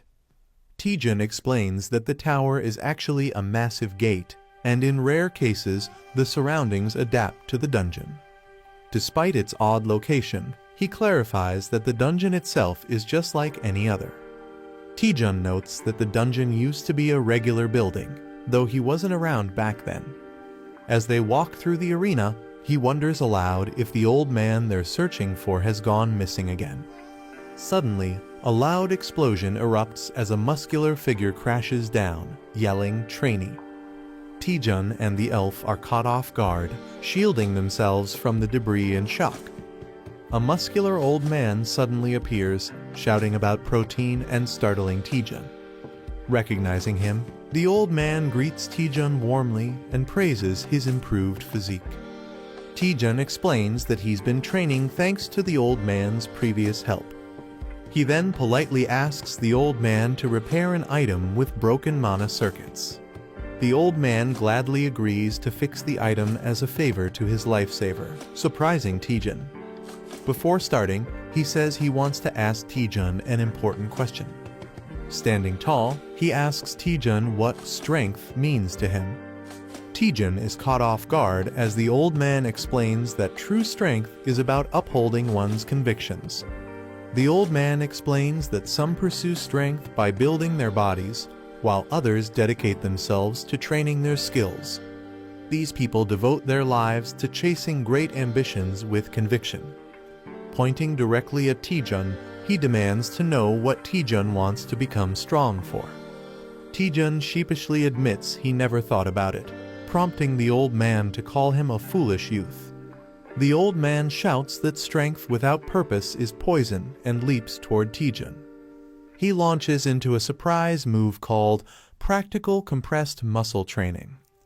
Taejun barely dodges the explosive punch, shocked by the sudden attack. As the dust settles, he stands up, stunned, realizing he just barely avoided death. Taejun yells at the old man, calling him crazy, but the old man calmly says Taejun's body moves fast, while his heart is uncertain. He compares Taejun to a lost, aimless beast with no direction. Taejun tries to fight back, but the old man easily counters and offers to give him a valuable lesson. With a confident pose, the old man assures Taejun that he'll take it easy on him despite his overwhelming strength. Taejun, clearly annoyed, glares at the old man and accuses him of provoking him on purpose. He launches into an attack, jokingly warning not to report him for hitting an elder. Using a powerful skill, he charges with intense force toward the old man. The old man blocks the move effortlessly, impressed by the weight and force behind Taejun's strike. Taejun, filled with determination, declares the fight isn't over yet. He unleashes his powerful technique, the Rising Dragon Divine Fist. His glowing fist charges forward, bursting with intense blue energy. The old man braces himself as the attack comes crashing down from above. Taejun's powerful attack creates a massive explosion, making it seem like the battle is over. Excited, Taejun and the elf girl wonder if they've actually defeated the old man.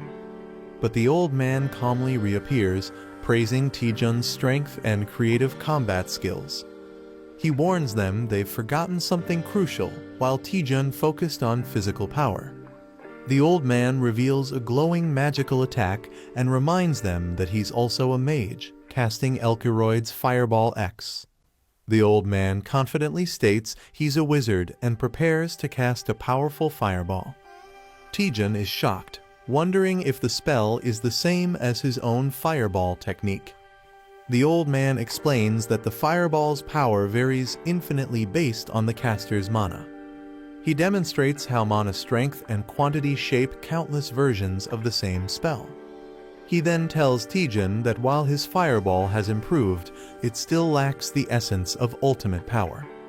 The old man explains that mana is fueled by one's desires and inner cravings. He unleashes his ultimate fireball, an embodiment of his dreams and willpower. He shouts that mere desire to grow stronger isn't enough to reach the highest level.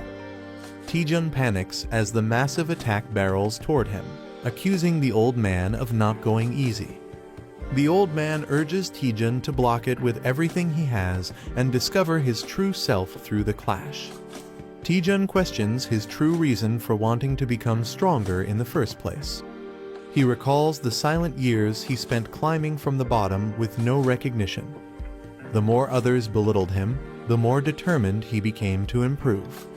Even without acknowledgement or support, he pushed himself forward through pure persistence. Taejun realizes that he sought strength to prove all his effort and pain hadn't been meaningless. Still unsatisfied, he channels the frustration of years of struggle into a new surge of power. As he charges forward, he vows to keep pushing ahead no matter what. The old man is stunned by the burning intensity in Taejun's new flame. Though it's still weak, he can feel the raw, genuine desire, the spark of Taejun's true purpose behind the attack. As their clash ends, the old man wonders if Taejun has finally discovered his true answer. Taejun stands firm, glowing with newfound power and purpose after unleashing his full strength. The old man acknowledges Taejun's progress, saying he's finally found the right path. Although Taejun isn't yet ready to fully wield that power, the old man sees great potential in him if he continues training. Taejun collapses from exhaustion, relieved he survived the intense ordeal. The old man examines the mana circuit and confirms it's as complicated as he expected. He estimates the repair will take between 8 to 12 hours due to its intricate structure. Taejun is shocked by how long the process will take. The old man explains that restoring the circuit demands deep concentration and he'll be unable to do anything else during that time. He places crystals around the item, channeling all his focus and energy into the restoration. He asks Taejun to guard him in case anything goes wrong during the process. Taejun casually agrees, brushing it off as something easy and not a big deal. The old man confirms he'll begin and Taejun enthusiastically gives the go-ahead. He starts focusing his energy, placing his hand over the item surrounded by glowing runes. Suddenly, he erupts into a dramatic chant and intense ritual, surrounded by pink magical energy. Taejun and the spirit girl are left speechless, stunned by how extreme the process is. Taejun wonders what he's even guarding since there's no danger around, and the girl awkwardly realizes he has a point. Bored, Taejun decides there's nothing else to do but take a nap while the old man continues his intense ritual. He jokes about shadowboxing for 8 hours and lies down to relax, finding the situation surprisingly peaceful. The girl agrees and joins him in resting, reminding him to wake her when it's over. Taejun mumbles in his sleep, dreaming about receiving a gift and happily accepting it. Meanwhile, a monstrous spider-like creature creeps toward his unguarded body. Just as the creature gets dangerously close, it growls, breaking the silence. Taejun slowly opens his eyes in confusion, sensing that something is wrong. Taejun wakes up screaming as a monster nearly bites him, reacting in pure panic and smashing it in self-defense. After the loud screech and impact, he looks around in confusion, wondering when monsters even appeared. He realizes something's off the tower was supposed to be cleared of monsters by the old man. More creatures begin to emerge from the shadows, and his spirit companion urgently checks if he's okay. Taejun realizes the monsters are not ordinary, they're void creatures invading through a dimensional shift. He recalls that such beings sometimes target strong mana sources in dungeons. Observing the old man deep in concentration, he connects the dots. They've come for the old man's powerful mana. It now makes sense why he was asked to guard him during this ritual. Energized and excited, Taejun powers up, ready to fight back with a grin finally shaking off his laziness. Taejun unleashes his Dragon Fang Slash, violently slicing through the wave of void monsters. His companion urgently warns him to watch his back as more creatures approach. Taejun sharply turns, realizing he's surrounded from behind. Facing the incoming threat, he braces himself with frustration, calling the monsters disgusting. Taejun casts a barrage of multi-fireballs to stop the monsters from reaching the item. His attack causes the void creatures to screech and fall, seemingly defeated. He cautiously asks if it's finally over while observing the aftermath. With a proud expression, Taejun declares that above all, he's someone who will always protect his items.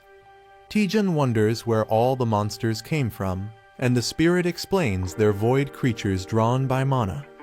Suddenly, a massive swarm begins pouring out from a dimensional rift with a loud screech.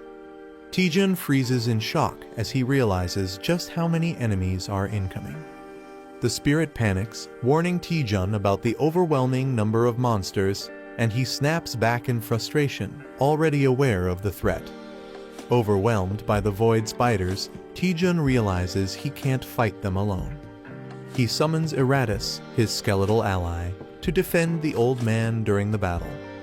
Taejun urgently commands Eratus to guard the area, and Eratus eagerly obeys without question. The intense fight against the void spiders drags on for nearly 2 hours as they fend off wave after wave. As they keep fighting, endless waves of void spiders continue to pour in, each swarm stronger and more numerous than the last.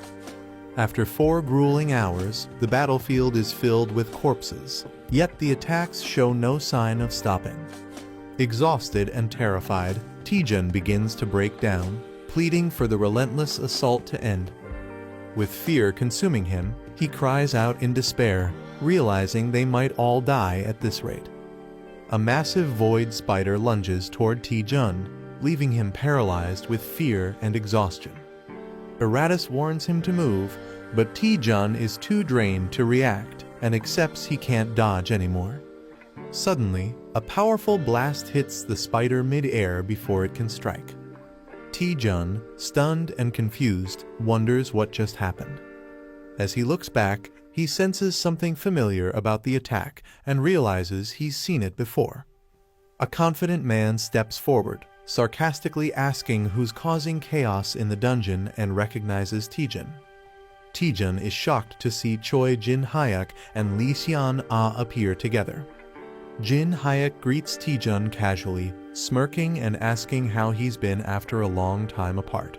Lee Seon-ah hands a potion to an injured man while Choi Jin-hyuk casually responds, explaining how they got there.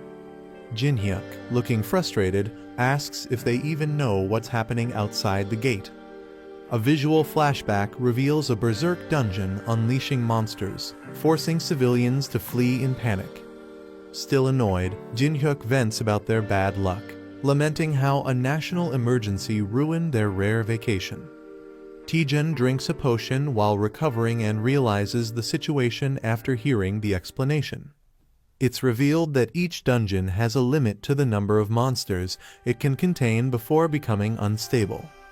When that limit is exceeded, mana destabilizes, leading to a dungeon break, releasing monsters into the outside world. Lee Seon-ah, shocked by the scene, questions Taejun about what happened and asks about the mysterious old man. Taejun stands silently as he watches a glowing magic formation in the distance, sensing something ominous. Taejun hesitates, unsure how to explain the mysterious old man's presence to Seon-ah.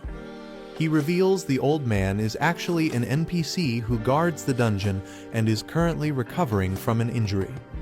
Taejun believes the monsters are attacking because they're drawn to the guardian's weakened mana during his healing. He suggests they all join forces to eliminate the spiders and restore the dungeon's stability. Lee Seon-ah confidently tells Choi Jin-hyuk they already plan to take down the spiders. Taejun joins in, and everyone splits up to begin the fight, with Choi telling them not to get in his way. Choi unleashes a powerful electric move, Light Blade Art, 5th form, slicing through enemies. With a Tempest Slash, he effortlessly tears through the monsters with blinding speed and force. Confident in his strength, Choi mocks the threat level, but is suddenly warned to watch out as danger strikes from above. Choi Jin-hyuk is caught off guard by a sudden enemy strike. Lee Seon-ah slashes through enemies and warns him not to lower his guard. She explains that even weak monsters can be dangerous when they attack in overwhelming numbers. Embarrassed, Jin-hyuk denies being careless, but Seon-ah bluntly tells him he already let his guard down. Choi Jin-hyuk agrees with Lee Seon-ah's warning and urges everyone to stay alert. A talking skeleton warrior suddenly appears, declaring the need to work together and not get complacent. Both Jin-hyuk and Seon-ah look confused and try to ask who or what this skeleton is. As they question him, the old man NPC is seen being swarmed by a wave of incoming monsters. Taejun unleashes a powerful strike that sends a wave of monsters flying. He notes that monsters targeting mana isn't unusual, but seeing such an overwhelming number of them surprises even him. Suddenly, Jin-hyuk senses a tremor and looks around, alarmed by the shaking ground. A sudden motion catches everyone's attention as a dark force stirs. Someone shouts to alert the group that something is emerging from the shadows. A powerful boss monster appears, towering with glowing red eyes and a fearsome presence. Taejun realizes the endless wave of enemies must be linked to this boss summoning them. The group realizes that the Queen Spider, an S-rank monster, is the source of the endless void spiders. Taejun figures out the spiders weren't being summoned endlessly, they were being spawned by her. He confirms the Queen was the first to appear and has been behind all the chaos from the start. Acknowledging the threat, he warns that the Queen won't go down easily and definitely revealed herself for a reason. Taejun warns that the Queen Spider might be baiting them into a trap. Choi Jin-hyuk argues they can't just stand by while it's exposed in the open. As the swarm intensifies, Choi fights back, saying they'll be overrun if they don't act. Taejun admits Choi isn't wrong, silently acknowledging the urgent threat around them. Taejun assesses the battlefield, realizing they can't attack blindly, but also can't stay idle. He confidently commands Iratus to charge into battle as the best strategy.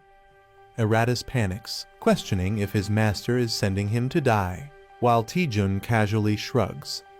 Taejun grins mischievously, reminding Eratus that he's immortal, so it's no big deal. Taejun laughs darkly, assuring Eratus he'll just revive him if he dies. He orders Eratus to stop hesitating since he's just a summoned being meant to charge ahead. Even Choi Jin-hyuk and Seon-ah join in, shouting at Eratus to go check if it's a trap, leaving him shocked. Eventually, everyone yells "charge," leaving Eratus speechless as he's pushed to lead the advance. Eratus realizes his true role and accepts his fate with a heavy heart. Feeling used, he laments that he was just a disposable tool from the beginning. Crying out to the heavens, Eratus bravely charges at the Queen Spider with all his might. He prays for strength as he clashes directly with the terrifying queen in a bold frontal attack. Eratus looks confused when nothing seems to happen after his dramatic attack. Sitting on the Queen Spider, he casually reports back that everything appears normal. Taejun mocks him for overreacting, calling him a drama queen with a laugh. Suddenly, something shifts, and Taejun shouts in alarm as Eratus notices a strange movement in the Queen's body. Eratus panics as the Queen Spider starts absorbing his sacred mace mid-battle. Taejun and the others react with disgust and confusion, wondering why the spider is devouring the weapon. Taejun suddenly realizes that the Queen Spider is absorbing mana from anything magical. He urgently warns Choi Jin-hyuk and Lee Seon-ah to stop using skills and fight without mana-based attacks. Jin-hyuk is shocked at the idea of fighting without skills, calling it absurd, but admits Taejun is right. Lee Seon-ah recalls that stronger attacks only caused more spiders to spawn. She realizes the monster has been feeding off their mana all along. Frustrated, Jin-hyuk admits this dungeon is far more troublesome than any he's faced before. Jin-hyuk decides to fight without using any skills, determined to adapt to the situation. He charges forward boldly, declaring he doesn't need mana or flashy moves to win. Swinging his weapon with raw strength, he overwhelms the spiders and calls them weak pests. Taejun gives him a thumbs up and tells him to keep it up, impressed by his efforts. Taejun rushes ahead, declaring he'll take on the Queen Spider while the others hold the line. Jin-hyuk grumbles that Taejun is trying to steal all the credit again. He warns that if Taejun fails just to show off, it'll cost him his life. Taejun stays focused, confirming that the Queen's real target is mana, as proven by Eratus's earlier attack. Taejun realizes the Queen Spider doesn't absorb just any mana, it targets specific types. He taunts the Queen, suggesting it's still hungry for more, as he prepares a risky move. Charging up a powerful fireball, he deliberately offers it as bait to test the Queen's reaction. Seon-ah and Jin-hyuk are shocked, questioning why Taejun is using skills after warning them not to. Jin-hyuk yells at Taejun, warning that using magic will only spawn more spiders. The Queen Spider reacts as the blazing fireball hurtles toward her. Taejun watches as the Queen is overwhelmed, revealing that mana reflects the caster's desires. He concludes that the type and effect of mana vary depending on what the user truly wants. Taejun explains that if one can conceal their desires, they can mask the mana's attributes.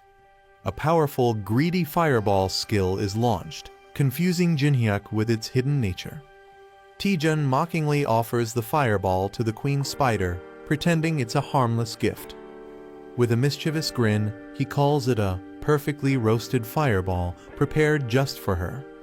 A fluffy void spider shivers and cries out, looking both strange and cute. The boy sits down, clearly disgusted by the creature's appearance. Despite the spider's odd looks, he realizes it's a valuable discovery. The system reveals that the spider produces high-priced silk called void silk thread.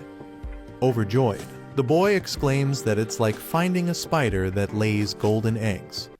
The boy realizes the spider requires a constant mana supply to keep producing silk. Someone knocks and asks to enter, calling out for Hunter Taejun. Taejun responds with a creepy smile, unsettling the small spirit beside him. A woman, exhausted by reporters, enters and demands to know what madness he's been involved in. The woman panics about a dungeon break, saying it's beyond her ability to handle. Taejun reassures her with a fake smile, saying the guildmaster is taking care of it. He wraps his arm around her, pretending everything is fine, while she questions if it's really okay. She worries the lie will be exposed soon, while Taejun mocks her for not understanding how the world works. Taejun says people care more about the outcome than the method. He highlights the guildmaster's prediction and his own role in stopping the disaster. He believes this incident will be remembered for a decade, and it will help restore the damaged reputation of the Hwaryeong Guild. Taejun emphasizes that all of this will ultimately benefit the Hwaryeong Guild. He flashes a greedy smile while the woman imagines piles of money and rewards. Though hesitant, she admits his logic is strangely convincing. She then grows suspicious and asks why he brought her to this unused, isolated area. Taejun tells Guildmaster Ko that he plans to set up a workshop and needs her help. He reveals a small creature, the offspring of the Void Swarm Lord, and places it in her hand. He explains that with a mana supply, the creature can endlessly produce valuable silk. He shocks her by revealing the silk sells for 1,000,000 won per gram, leaving her stunned. Ko is overwhelmed by the profit potential and asks how much it all adds up to. Taejun slyly asks her to take care of the spider, calling it their cute little poppy. The scene shifts to a dimly lit room now covered in spiderwebs. Ko nervously offers a tray full of mana crystals to support the spider's production. Ko gently offers the mana crystals, telling the spider to eat well. Suddenly, the spider growls menacingly, revealing its monstrous size. It roars and lunges at Ko, startling her and making her panic. Out of breath and terrified, Ko realizes the spider has grown far more than expected. Ko panics, realizing the spider might devour the whole building if it keeps growing. Someone on the phone checks in, asking how the workshop is progressing.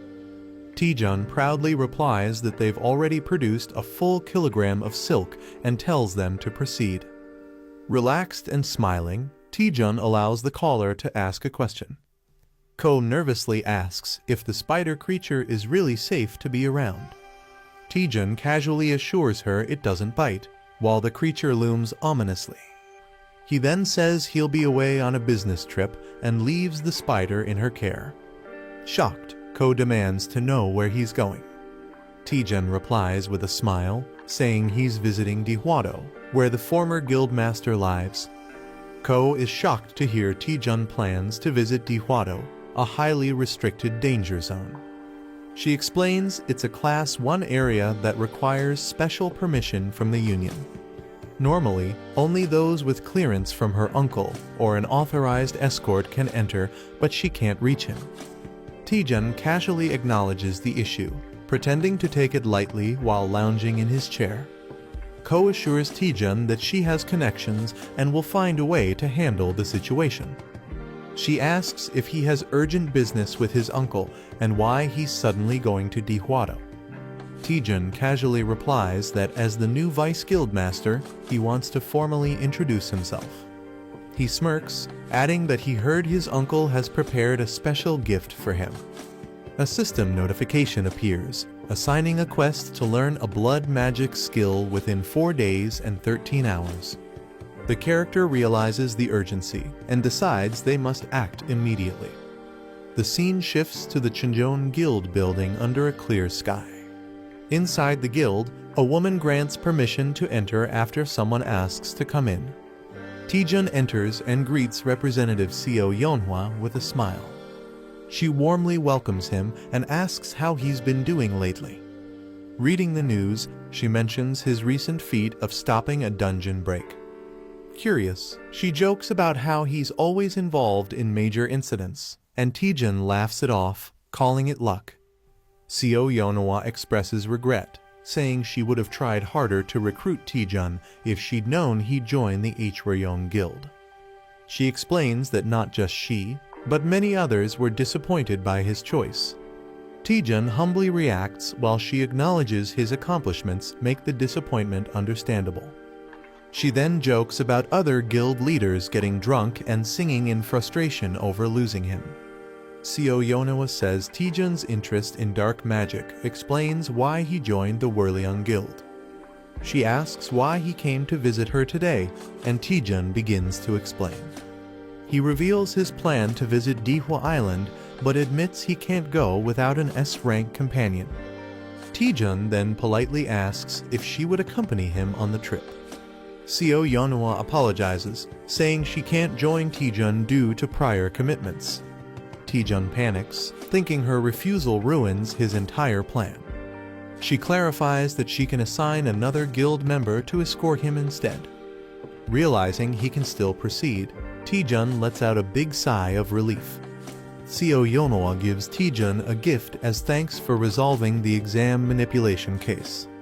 Taejun is surprised and asks what it is, and she explains it's a key card to a high-security apartment for top hunters. She says it's a perfect gift since he's been in the spotlight lately and needs privacy. The apartment is well protected, ensuring he can live peacefully without media disturbance. Overwhelmed with gratitude, Taejun tears up and asks if he can call her Nuna.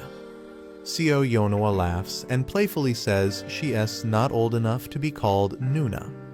The scene shifts ominously to Dihwa Island, revealing the lair of the Gucheng Bone King.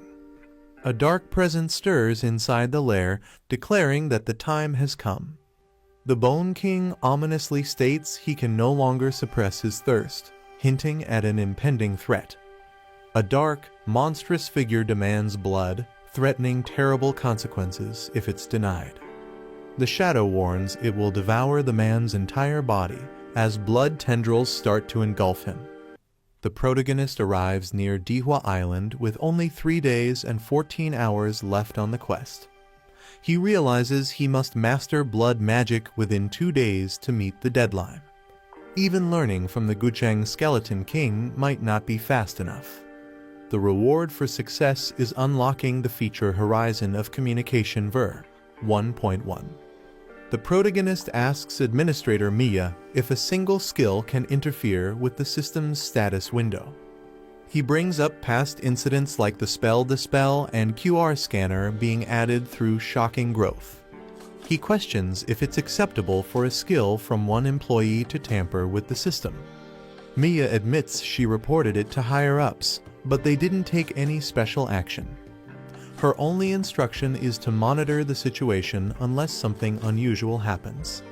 The protagonist confirms that his skill isn't currently seen as a threat to the company. During a quest, he obtained an item that unlocked the Monman Wiki feature in his status window. This feature provides detailed information about monsters' traits and weaknesses. Shocking growth not only boosted his stats, but also enhanced the overall functionality of his status window. The protagonist admits he doesn't fully understand his new skill, but plans to take advantage of it. UC Rin excitedly greets Taejun, saying he looks cooler than before. Taejun recognizes her as the representative from the Chinjon Guild. UC Rin happily volunteers to help him, saying no one else would. She smiles slyly, saying she can't miss such a rare opportunity, snapping a photo of him. UC Rin excitedly takes selfies with Taejun, praising him for stopping a dungeon break. Taejun is confused and embarrassed, especially as she calls him Appa despite not being close. She asks to post the photos online and suggests they follow each other on social media.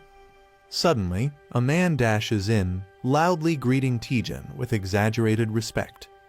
Taejun is stunned, wondering who this dramatic guy is. UC Rin is surprised to see Hunter Kangjin suddenly kneeling before them. He dramatically declares that he owes his life to Taejun and has sworn to follow him as his Hain. Taejun is overwhelmed and confused by Kangjin's devotion. Just then, the boat captain yells at the group to hurry up because time is running out. Captain Kim Yong-soo waves from the boat, ready to depart once everyone boards. The group travels by boat toward Dihwa Island. Captain Kim Yong-soo grumbles that he wouldn't go there if it weren't for Yeon Hwa's request. He asks if the hunters are unaware of the monsters near the island. They mention that many monsters exist, especially a large number of sirens. The captain warns them that it's currently the sirens' breeding season, making the journey even more dangerous. Monsters guarding their eggs become extremely aggressive during breeding season. Even a slight intrusion into their territory can trigger a massive swarm. Captain Kim suggests taking a detour to avoid provoking them. Taejun, however, places a hand on his shoulder and says there's no need for that. With a creepy smile, he insists they head straight through instead. The captain is shocked by Taejun's order to sail straight into dangerous waters. Taejun confidently assures him that even a swarm of sirens won't damage the ship. He urges the captain to trust him and take the fastest route. Despite being convinced, the captain firmly refuses the risky plan. The captain refuses to risk his life, stating he has a family to provide for. Taejun offers to pay him double whatever Representative Seo Yeonhwa is paying. Shocked, the captain accuses him of trying to bribe him. Taejun ups the offer to triple the pay with a wild grin. The captain is left speechless and visibly shaken by the tempting offer. The captain yells, "Full speed ahead," as the ship charges forward at maximum speed. Taejun laughs excitedly, enjoying the smooth and fast ride. Rin questions whether he's being too reckless with such confidence. She warns that marine monsters could ambush them unpredictably.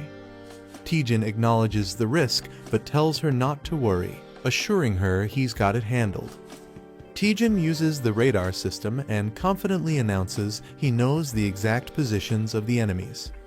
As the sea creatures approach, he quickly assigns Rin to cover the right side while he handles the left.